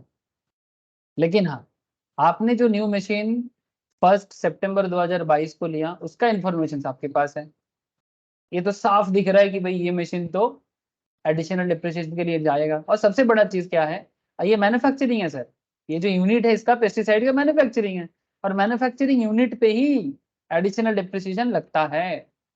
तो आपको यहाँ पर क्या करना है कि एडिशनल डिप्रिसिएशन जो है सिर्फ न्यू मशीन्स के लिए यहाँ पर अप्लाई करना है, जो कि 10 लाख का 20% होता है ना। Balance additional depreciation in respect of new machinery purchased on 31 October 2021 and put to use for less than 180 days, ये कौन सा मशीन है बोलो तो? ये वाला। एडिशनल इंफॉर्मेशन में आपको एक और मशीन के बारे में कहा था। During the year ended 31 March 2022, a new machinery had been purchased on 31 October 2021, okay, for rupees 10 lakh. Additional depreciation beside normal depreciation had been claimed there. 2021 में, बात को समझे सर, 2021 में आपने एक मशीन लिया था। हम लोग किस साल का हिसाब कर रहे हैं? हम लोग कौन सा ईयर का हिसाब कर रहे हैं सर?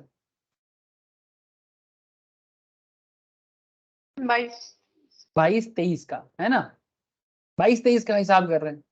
यहाँ पर जो बता रहे हैं सर, ध्यान से देखना सर, इसमें आपको बता रहा है कि आपने एक मशीन लिया था 31 अक्टूबर 2021 को, जो 10 लाख का था, जिसमें आपने additional depreciation as well as normal depreciation भी क्लेम कर लिया था, ठीक है।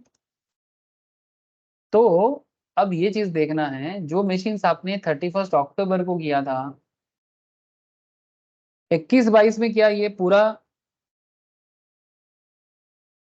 मोर देन 180 डेज यूज हो गया था?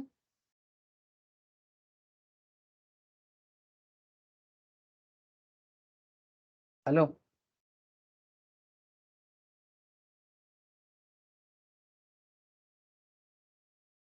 No sir.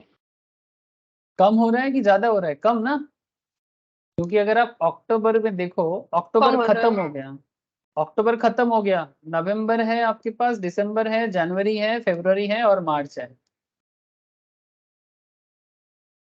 1 2 3 4 5, तो 5 महीना मैंने तो ऐसे ही 150 दिन होता है रफली, है ना, रफली 150 दिन होता है। आपको चाहिए 180, तो मैंने 2021-22 में जो एसेट आपने लिया था उसका जो डिप्रिसिएशन आपने चार्ज किया था वो आधा आधा चार्ज हुआ था, 50% रेट में चार्ज हुआ था सर, पूरा नहीं हुआ था। तो बैलेंस रेट अभी चार्ज हो जाना चाहिए, बैलेंस जो है वो अभी चार्ज हो जाना चाहिए। तो कैसे कैलकुलेट करोगे? मशीन का वैल्यू था 10 लाख, है ना। तो अगर प्रीवियस ईयर में आपने 50% चार्ज कर लिया, तो इस साल माने 21-22 में आपने 50% चार्ज किया था, तो 22-23 में बाकी बैलेंस हो जाएगा। माने 21-22 is the previous year, 22-23 is the current previous year. ठीक है, तो 10 लाख का मशीन है, रेट था 20%, उसका 50% लगेगा क्योंकि 50% तो पहले चार्ज हो गया है। तो 10 लाख का 20% होता है 2 लाख। टोटल आपका एक्चुअली डिप्रिसिएशन होता था 2 लाख, लेकिन 2 लाख में से 1 लाख तो 21-22 में चला गया, तो जो बैलेंस है वो इस साल लग दो। मजा आया सर? थोड़ा हटके हो गया ना बात।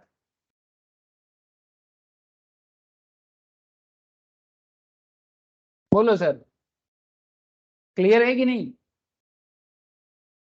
यस इनकी को क्लियर है, बाकी को किसी को डाउट है क्या? हाँ सर, नो सर। ना। क्लियर ना? ओके। सैनोन, कनिका, राहुल, अयन, ऋषभ, एनीवन, कोई डाउट? No sir. ठीक नो है, सर। ये ठीक है, लास्ट ईयर का हिसाब किताब था, इस साल भी उसका बैलेंस था, तो इस बार हो गया। तो एडिशनल डिप्रिसिएशन में ये वाला हम लोग ले लेंगे। ठीक है,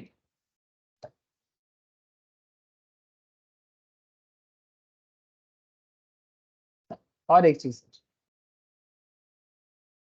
एसेट जो 180 दिन से कम दिन का यूज हुआ है, तो आपने जो करंट ईयर जो एसेट परचेज किया, करंट ईयर भी आपने और एक न्यू मशीन लिया ना, 1/12/2022 का मशीन जो आपके पास है, 1/12/2022 का मशीन, तो वो 180 दिन का कम है ना, 8 लाख वाला मशीन। तो ऑब्वियस बात है कि इसका 50% चार्ज होगा, 15% का आधा हो जाएगा। और कंप्यूटर भी आपका 180 दिन का कम है, कंप्यूटर भी जो आपने लिया वो भी 3 जनवरी को लिया, वो भी 50 मतलब 180 डेज से कम है, तो वो सब इधर आ जाएगा। तो न्यू मशीनरी जो आपने 1/12 को लिया, उसका भी 8 लाख का 7.5%। हाँ सर, 8 लाख का 7.5% कितना होता है रे? ये सब पॉइंट में दिया हुआ है रे, ये सब रुपीज इन लैक्स हैं, और सब पॉइंट में हिसाब है। तो रुपीज इन लाख अगर 0.60 लाख माने क्या, 0.60 लाख माने 60,000, है ना। 0.60 लाख माने 60,000 सर, सब रुपीज इन लैक्स में है। ठीक है, डिवाइड कर दो, मिल जाएगा, तो ये 60,000 आ जाएगा। अच्छा, तो ये आपका हो गया 0.60 लाख। अच्छा, कंप्यूटर जो आपने परचेस किया था, उसके ऊपर भी सेम टू सेम। अच्छा, कंप्यूटर का रेट अलग है ना सर, कंप्यूटर का रेट है 40%, तो 4 लाख का मशीन है, उसका 4 लाख का 20% लगेगा, 8 लाख, 8 लाख नहीं सॉरी, 80,000, 0.80 लाख, 80,000। अच्छा, एक बड़ा सवाल है सर, एडिशनल डिप्रिसिएशन यूज करें क्या इसमें? हेलो, सर, कंप्यूटर पे यूज नहीं होता है। कंप्यूटर पे तो नहीं होता है, मशीन पे नहीं होता, नहीं होगा सर, परचेज डेट क्यों? दिया हुआ है। परचेस डेट ऑफ परचेज दिया हुआ है सर मशीन का। उससे क्या है, उसके साथ और एडिशनल डिप्रिसिएशन तो क्या है? और ये हो तो सकता है, मैन्युफैक्चरिंग के लिए तो हो रहा है। तो फिर इसका क्या करें, इसका एडिशनल डिप्रिसिएशन लगा दे? लगना तो चाहिए सर। अयन ने बताया लगना चाहिए, बाकी सबका राय लेना चाहता हूं सर, सभी का राय लेना चाहता हूं सर। ये जो 1 दिसंबर 2022 को जो मशीन हम लोगों ने लिया, इसका एडिशनल डिप्रिसिएशन चार्ज करें कि ना करें?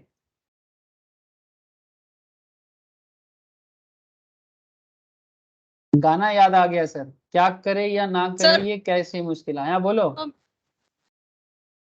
बोलो बोलो। सर, कंप्यूटर तो ऑफिस यूज, हाँ ठीक है, कम चार्ज नहीं होता है। कंप्यूटर तो ऑफिस यूज है, और क्या बोले सर?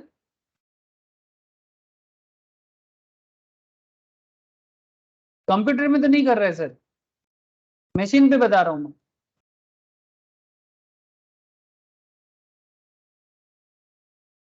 कंप्यूटर में तो नहीं चार्ज करेंगे, मशीन का पूछ रहा हूं आपको, मशीन पे चार्ज करेगी ना करे?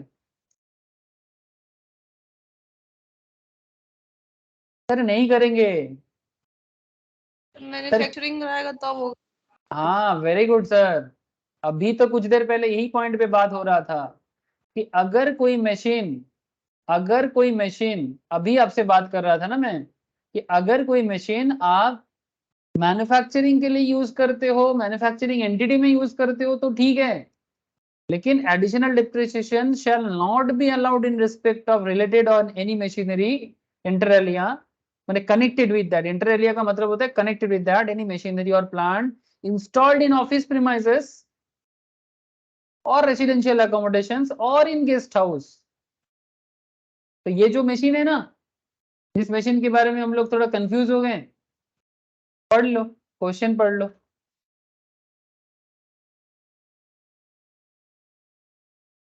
न्यू मशीनरी जो आपने 1 दिसंबर को परचेस किया और जो कंप्यूटर आपने परचेस किया, ये ऑफिस में इंस्टॉल होना है, प्लांट मशीन मतलब मैन्युफैक्चरिंग एंटिटी में नहीं।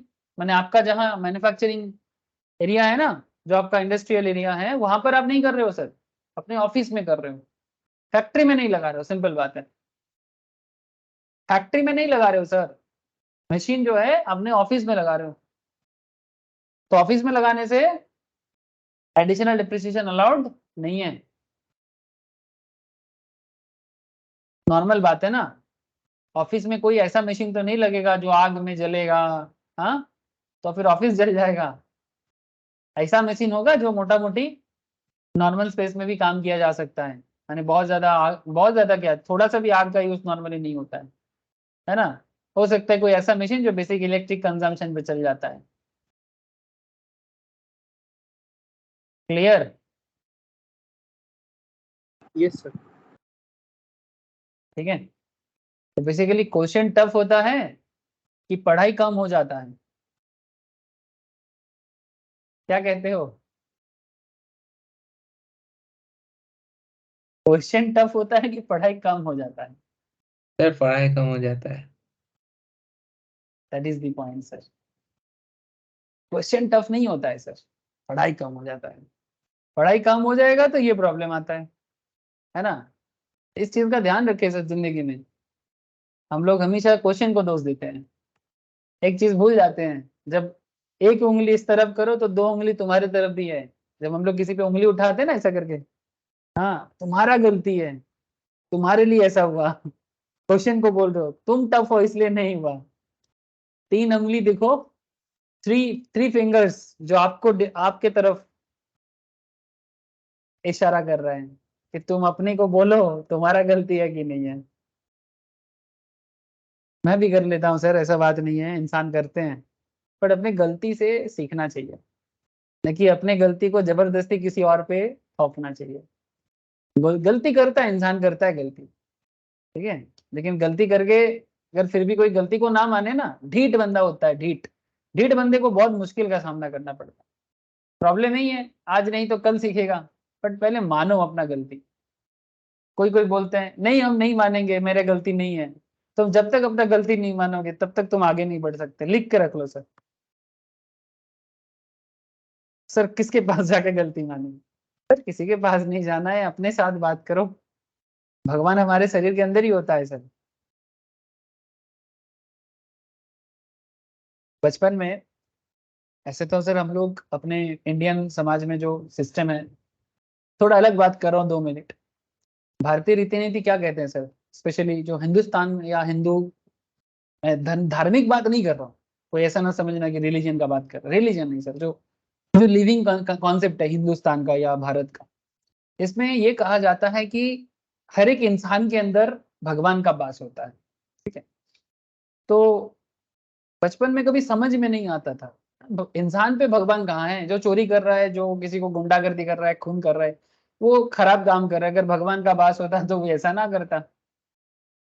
तो इसके ऊपर मैंने कभी सोचा नहीं था ज्यादा, समय के साथ साथ ये रियलाइज हो रहा है। तो फिर क्लास 9 में हम लोग का एक प्रोज था, एक स्टोरी, मोस्ट वाली स्टोरी नहीं, ड्रामा टाइप के कुछ था इंग्लिश में। तो उसका नाम था सर बिशॉप्स कैंडलस्टिक्स। ठीक है, बिशॉप्स मैंने ऑब्वियसली क्रिश्चियन वे ऑफ एक ड्रामा था।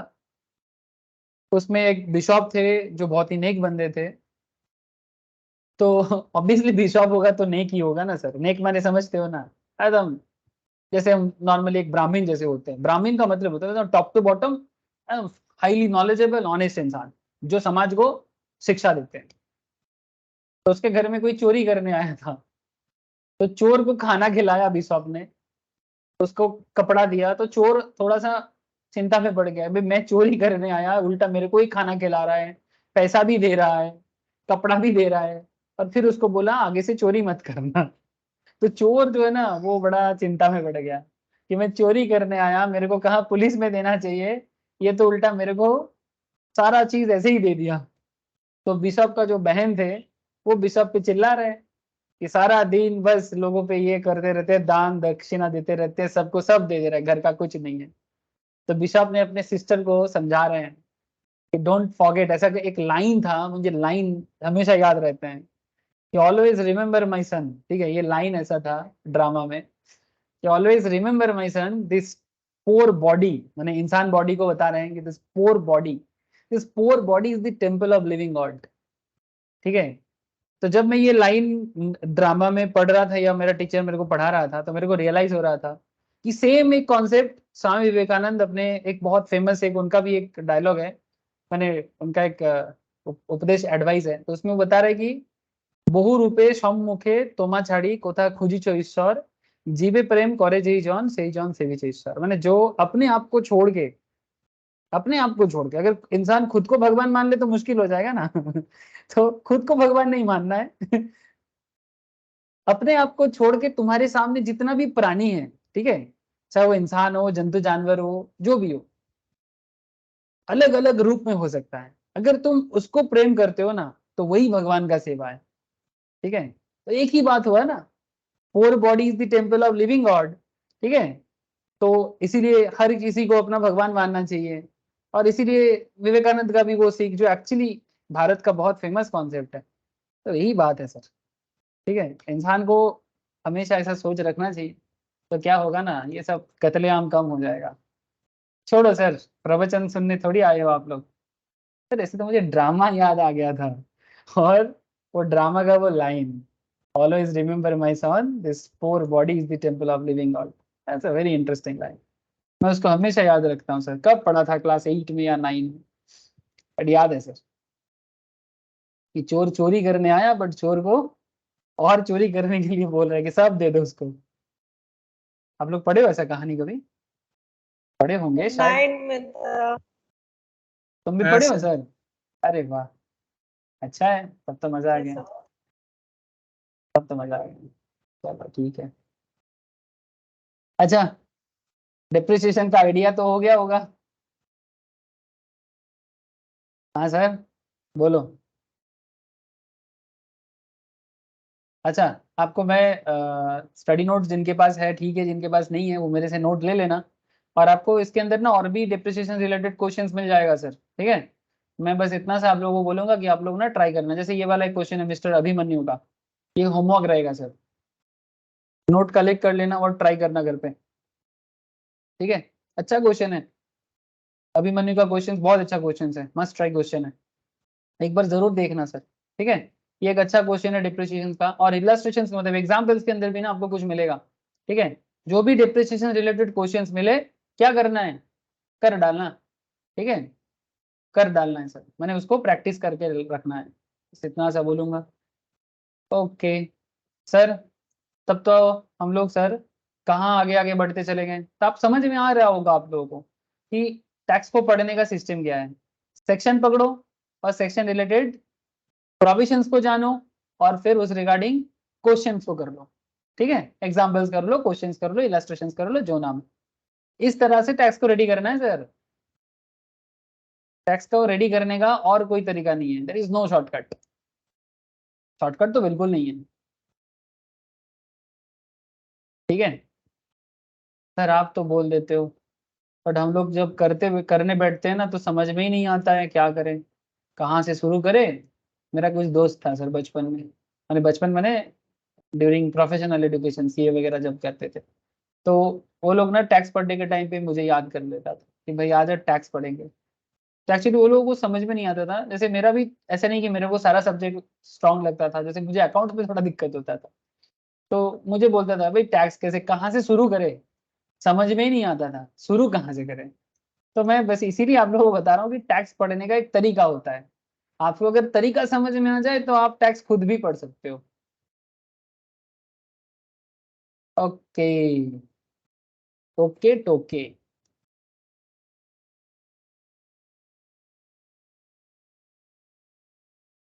ठीक है ठीक है ठीक है, ये सब हो गया सर, क्वेश्चंस वगैरह भी कर दिया। यहाँ पर पूरा लिस्ट दे दिया है सर कि किस किस चीज़ों में आप एडिशनल डिप्रिसिएशन अलाउड नहीं करेंगे, जैसे कि ship, aircraft, road transport vehicles, ठीक है, office appliances, machineries previously used by any other person, मैंने सेकंड हैंड मशीनरीज पे नहीं लगेगा। Machinery installed in any office premises, residential accommodations और गेस्ट हाउस, याद रखने वाला चीज है सर एग्जाम में भी।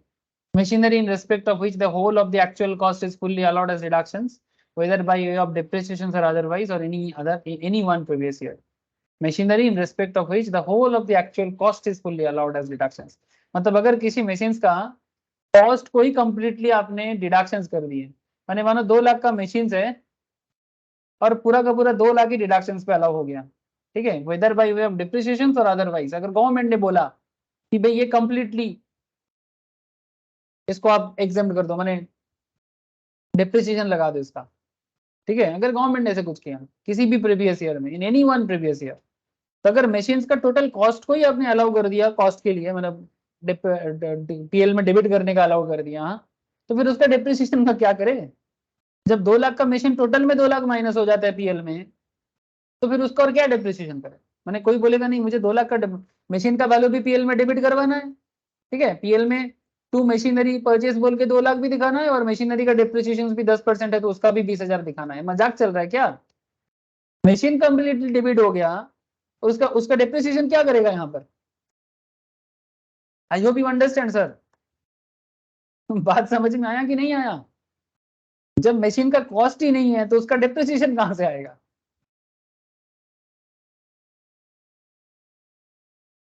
समझे कि नहीं। हाँ सर। ठीक है, बातें समझा करो सर। 32 रिगार्डिंग चर्चा बहुत जरूरी रहता है, मैंने आपके साथ कर लिया, ठीक है। 32 is a very very important chapter, मतलब इतना बता दूं कि 32 से पीजीपीपी में सेक्शन 32 से सिर्फ 32 से ही सवाल हो जाता है 2-3, ठीक है, कई बार, तो इसलिए 32 इज वेरी इंपॉर्टेंट, एकदम से आंख बंद करके इंपॉर्टेंट। तो 35 अनदर इंपॉर्टेंट टॉपिक, आज इसका क्वेश्चन तो नहीं करवाऊंगा बट आपको आइडिया दे देता हूँ, ठीक है। चलो sir, if there is no idea then get idea. मेरा एक दोस्त एक दिन दुकान में जाके बोलता है, तब आइडिया का सीम चलता था, जैसे आजकल वो वोडाफोन आईडी मतलब वी हो गया ना सर। तो एक दुकानदार को जाके बोलता है भैया आइडिया का सीम है, ठीक है, मैंने वो एक्चुअली सीम नहीं बोला, बोला कि भैया आइडिया है, दुकानदार को जाके बोलता है। तो दुकानदार बोलता है नो आइडिया। तो मेरा दोस्त जो है ना बड़ा स्मार्टली उसका आंसर देता है देन गेट आइडिया। अच्छा था ना, मेरे को बड़ा अच्छा लगा था उसको। दुकानदार को बोला भैया आइडिया है, तो बोलता है नो आइडिया। तो बोलता है देन गेट आइडिया। स्मार्ट था बंदा। Any revenue and capital expenditure, sir scientific research में कंपनी एक्सपेंस करता है, ठीक है। साइंटिफिक रिसर्च क्या है सर, बड़ा बिजनेस ऐसे ही बड़ा नहीं होता है रे बाबा, रिसर्च करना पड़ता है। समझ रहे हो सर आप लोग कुछ, बड़ा बिजनेस बनाने के लिए रिसर्च करना पड़ता है ना, बिना रिसर्च का बड़ा चीज नहीं होता है। जैसे हमारे देश में क्या है ना, रिसर्च वगैरह बहुत कम होता है, और रिसर्च भी करते हैं ना कॉलेज में स्टूडेंट्स लोग, स्पेशली जो लोग पीएचडी करते हैं, क्या बताऊं सर बहुत खराब हालत है। पीएचडी कर रहे हैं, फॉरेन पीएचडी का कॉपी उठा के पेस्ट मार रहा है ऑनलाइन में सर्च करके, या फिर সায়েন্টিফিক রিসার্চ মানে তো ল্যাপটপে যেগুলো হয়। हाँ, सिर्फ डॉक्टर में साइंटिफिक रिसर्च है, किसी भी चीज में साइंटिफिक रिसर्च होता है। सिर्फ मेडिकल साइंस होता है क्या, फिजिक्स केमिस्ट्री साइंस नहीं है। हाँ না মানে ওইগুলো হচ্ছে সায়েন্টিফিক রিসার্চ। ऐसा कौन बोला है?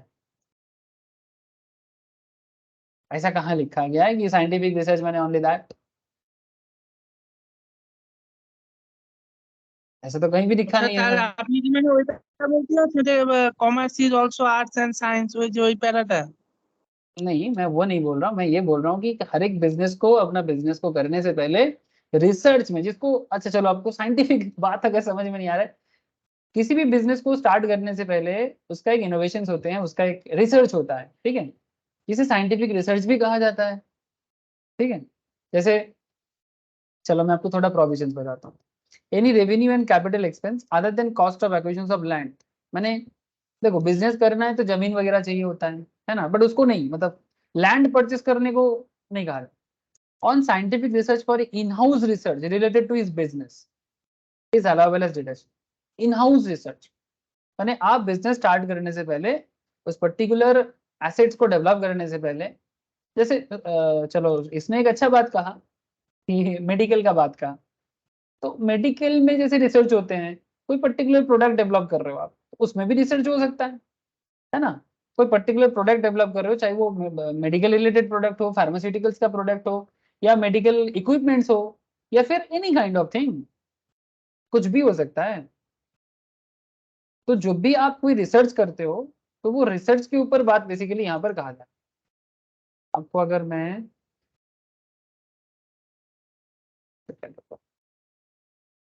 रिसर्च का अगर आप थोड़ा सा डिटेल्स जानना चाहते हो, सेक्शन 35,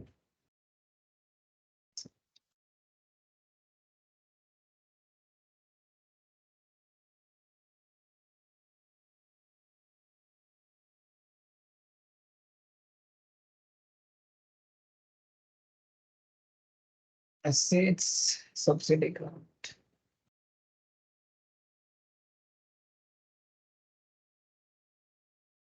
एक मिनट से इतना सारा चीज है ना, कभी कभी मैं भी खो जाता हूँ सर। हो गए हम बायोटेक्नोलॉजी, ठीक है, साइंटिफिक रिसर्च का ना एक पूरा डिटेल्स है, ठीक है। Activities for the extension of knowledge in the field of natural and applied science, including agricultural, animal husbandry, fisheries। देख रहे हो सर, मैं बस इसी को मैं ढूंढ रहा था, ठीक है। Expenditure on scientific research. चलो आपको अगर ज्यादा डिटेल्स नॉलेज चाहिए, मैं डिटेल्स में दे देता हूँ।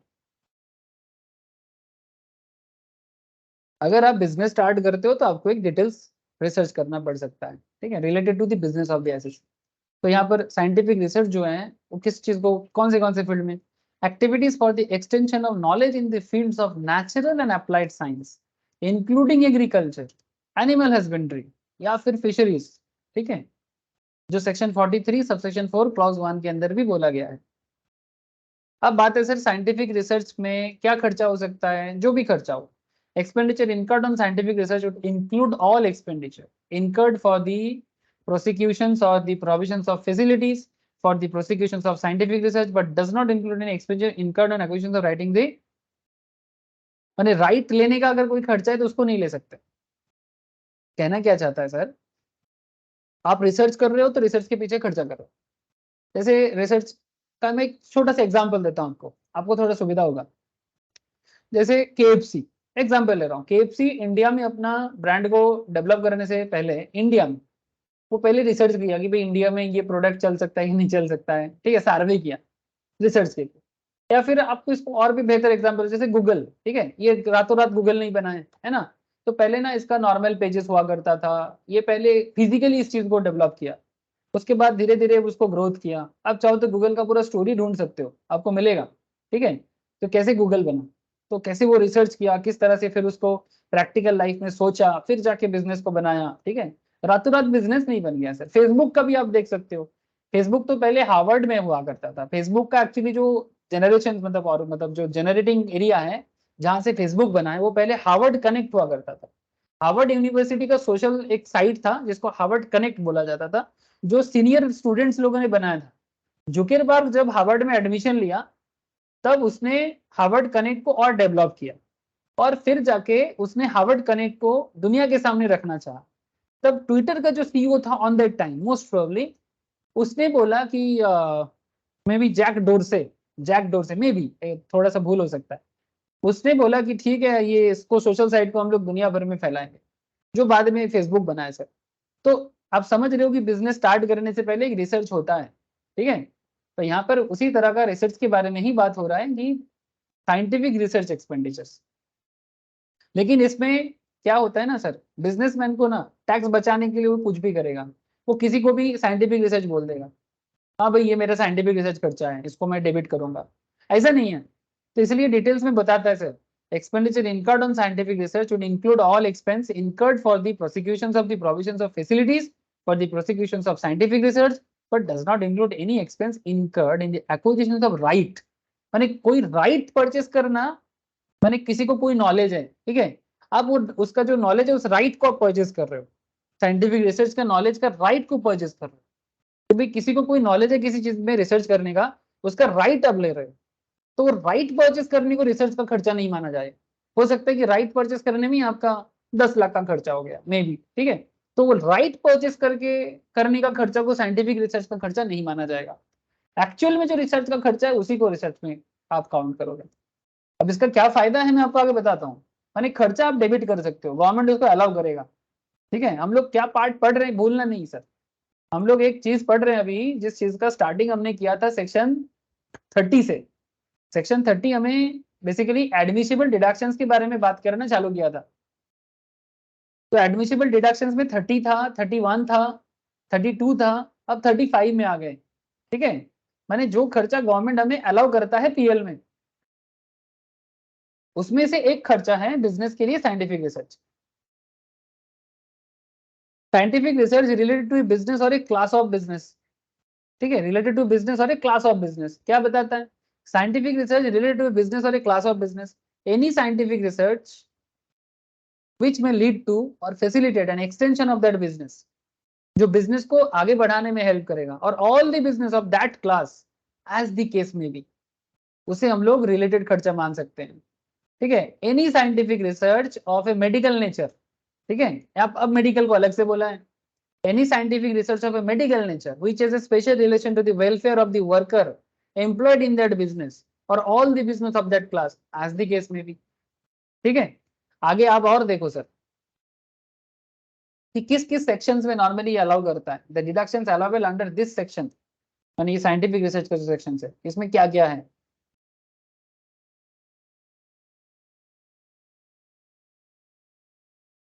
जैसे कि expenditure on scientific research by a company engaged in business of biotechnology, ठीक है, जो कि मोटा मोटी रिलेटेड टू माने मेडिकल इक्विपमेंट्स या फिर मेडिकल रिलेटेड मैटर के साथ कनेक्ट हो जाता है बायोटेक्नोलॉजी। तो by a company engage in the business of biotechnology और in any business of manufacture और production of any article not being article और thing specified in the list of the 11th schedule, जो आगे आपको पढ़ाया जाएगा, on an approved in house research and development facility. मैंने 11th schedule में कुछ डिटेल्स दिया हुआ है, उसको छोड़ के अगर कोई दूसरा मैन्युफैक्चर और प्रोडक्शन रिलेटेड मैटर हो उसको भी काउंट किया जा सकता है। अब आपको क्वेश्चंस में बस इतना देखना है कि अलाउड है कि नहीं है, आपको उतना ज्यादा डिटेल्स में नहीं जाना है, अब इतना देखना है आपको कि भाई साइंटिफिक रिसर्च में खर्चा किया है और अलाउड है, ठीक है।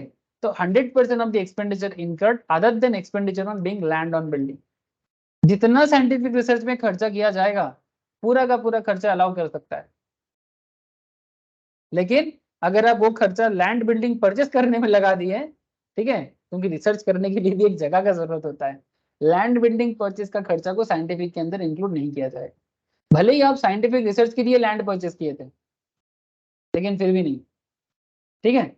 ये एक आपको याद रखना है, बायोटेक्नोलॉजी रिलेटेड और दूसरे किसी तरह का मैन्युफैक्चर और production of any article but not being article और थिंग, जो 11th शेड्यूल में आगे आपको मैं दिखा दूंगा 11th शेड्यूल जो है, जिसमें नहीं बोला मतलब डिटेल्स दिया है, list of 11th schedule on an approved in house research and development facility. आगे क्या बताता है sir, incurred by SSC on scientific research related to business, ठीक है, यानी जो साइंटिफिक का खर्चा है कौन करेगा, एसएससी करेगा। एसएससी माने जिसका टैक्स कैलकुलेशंस होता है on scientific research related to business. कैसा खर्चा, रेवेन्यू खर्चा, रेवेन्यू एक्सपेंडिचर, ठीक है, कैपिटल नेचर। अब रेवेन्यू कैपिटल का डिफरेंस अगर आपको नहीं पता तो आपको बेसिक्स ऑफ अकाउंट्स का क्लास देखना पड़ेगा। फंडामेंटल ऑफ अकाउंट्स जो होता है, जो मैं लेता हूँ नॉर्मली, ठीक है, फाउंडेशन लेवल में, ठीक है, तो उसमें ना रेवेन्यू एक्सपेंस और कैपिटल एक्सपेंस का डिटेल समझाया जाता है। ये अकाउंट्स है, तो अगर बाई चांस आपको याद नहीं है तो आप ले सकते हो वहां से। तो revenue nature and capital nature का हो सकता है।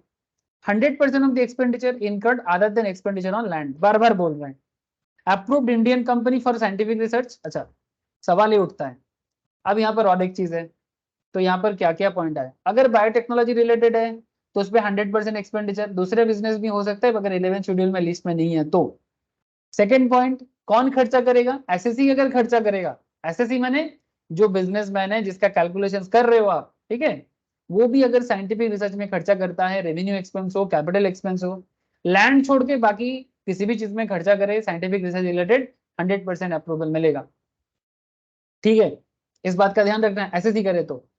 लेकिन अभी हम लोग थोड़ा अलग बात करेंगे 2 सेकंड के लिए, कि आप एक्सपेंडिचर ऑन साइंटिफिक रिसर्च कर रहे हो बट आप खुद के लिए नहीं कर रहे हो, आप किसी को पेमेंट कर रहे हो, लेकिन वो उस खर्चे को अपने पर्पस में यूज करेगा। आप एक बिजनेसमैन हो, ठीक है, आप अपने लिए साइंटिफिक रिसर्च का खर्चा नहीं कर रहे हो, आप किसी को दे रहे हो, ठीक है। Expenditure on scientific research paid to, किसे दे रहे हो sir? Approved Indian company for scientific research, माने जिसको गवर्नमेंट अप्रूवल दिया है। डिडक्शन तो आपको मतलब पीएल में अलाउड तो पूरा का पूरा अमाउंट दे देगा, 100% of sum paid. Notified approved university, college, research associations, अगर गवर्नमेंट नोटिफाई कर दिया तो, पहले अप्रूव नहीं था बाद में नोटिफाई किया। Other institutions for social science और statistical research, notified approved college, research associations, other institutions for scientific research, approved national laboratory, university, IIT, ठीक है, इंडियन इंस्टीट्यूट ऑफ टेक्नोलॉजी, आजकल दुनिया भर में IIT का बड़ा नाम हो रहा है sir. Scientific research undertaken under a approved programme, ये सभी चीजों में अगर आप पे करते हो, ठीक है, अगर आप पेमेंट करते हो, जितना पेमेंट आप करोगे पूरा का पूरा पेमेंट आपको अलाउड किया जाएगा, ठीक है। यहाँ पर आप अपने लिए रिसर्च नहीं कर रहे हो, आप किसी को रिसर्च करने के लिए दे रहे हो, या फिर वो कुछ रिसर्च करने में उसको यूज करेगा। कौन? ये जो मैं आपको लिस्ट सुनाया, पेड टू, पेड टू माने आप खर्चा दे रहे हो उनको, कि ठीक है भाई आप करो रिसर्च, मैं आपको खर्चा देता हूँ, तो आपको टैक्स में इसका डिडक्शन मिलेगा, ठीक है, आपको टैक्स में इसका डिडक्शन माने पीएल में खर्चा को अलाउ करने को मिले साइंटिफिक रिसर्च। तो साइंटिफिक रिसर्च रिलेटेड बाकी जो चर्चा है और क्वेश्चन आंसर जो है नेक्स्ट क्लास में चर्चा करेंगे सर, है ना। शेड्यूल 11 भी देख लेंगे और आपको अंडरस्टैंडिंग भी हो जाएगा, मजा आ जाएगा सर। बहुत इंटरेस्टिंग चैप्टर है, मैंने टॉपिक है, चैप्टर तो चल ही रहा है, बहुत इंटरेस्टिंग है। ये मैं नेक्स्ट वेडनेसडे को रखूंगा, ठीक है। ओके सर, आज इतना ही है। Thank you sir. Okay Ayan, good night. Good night sir. Good night Sanon, Ayan, इनकी, Konika, Rahul, Rishabh. Sir good night sir. Good night sir. Sir আমার একটা কথা ছিল। বল। স্যার আমি বলছিলাম ওই সার্চাসটা একটু আমাকে না পরে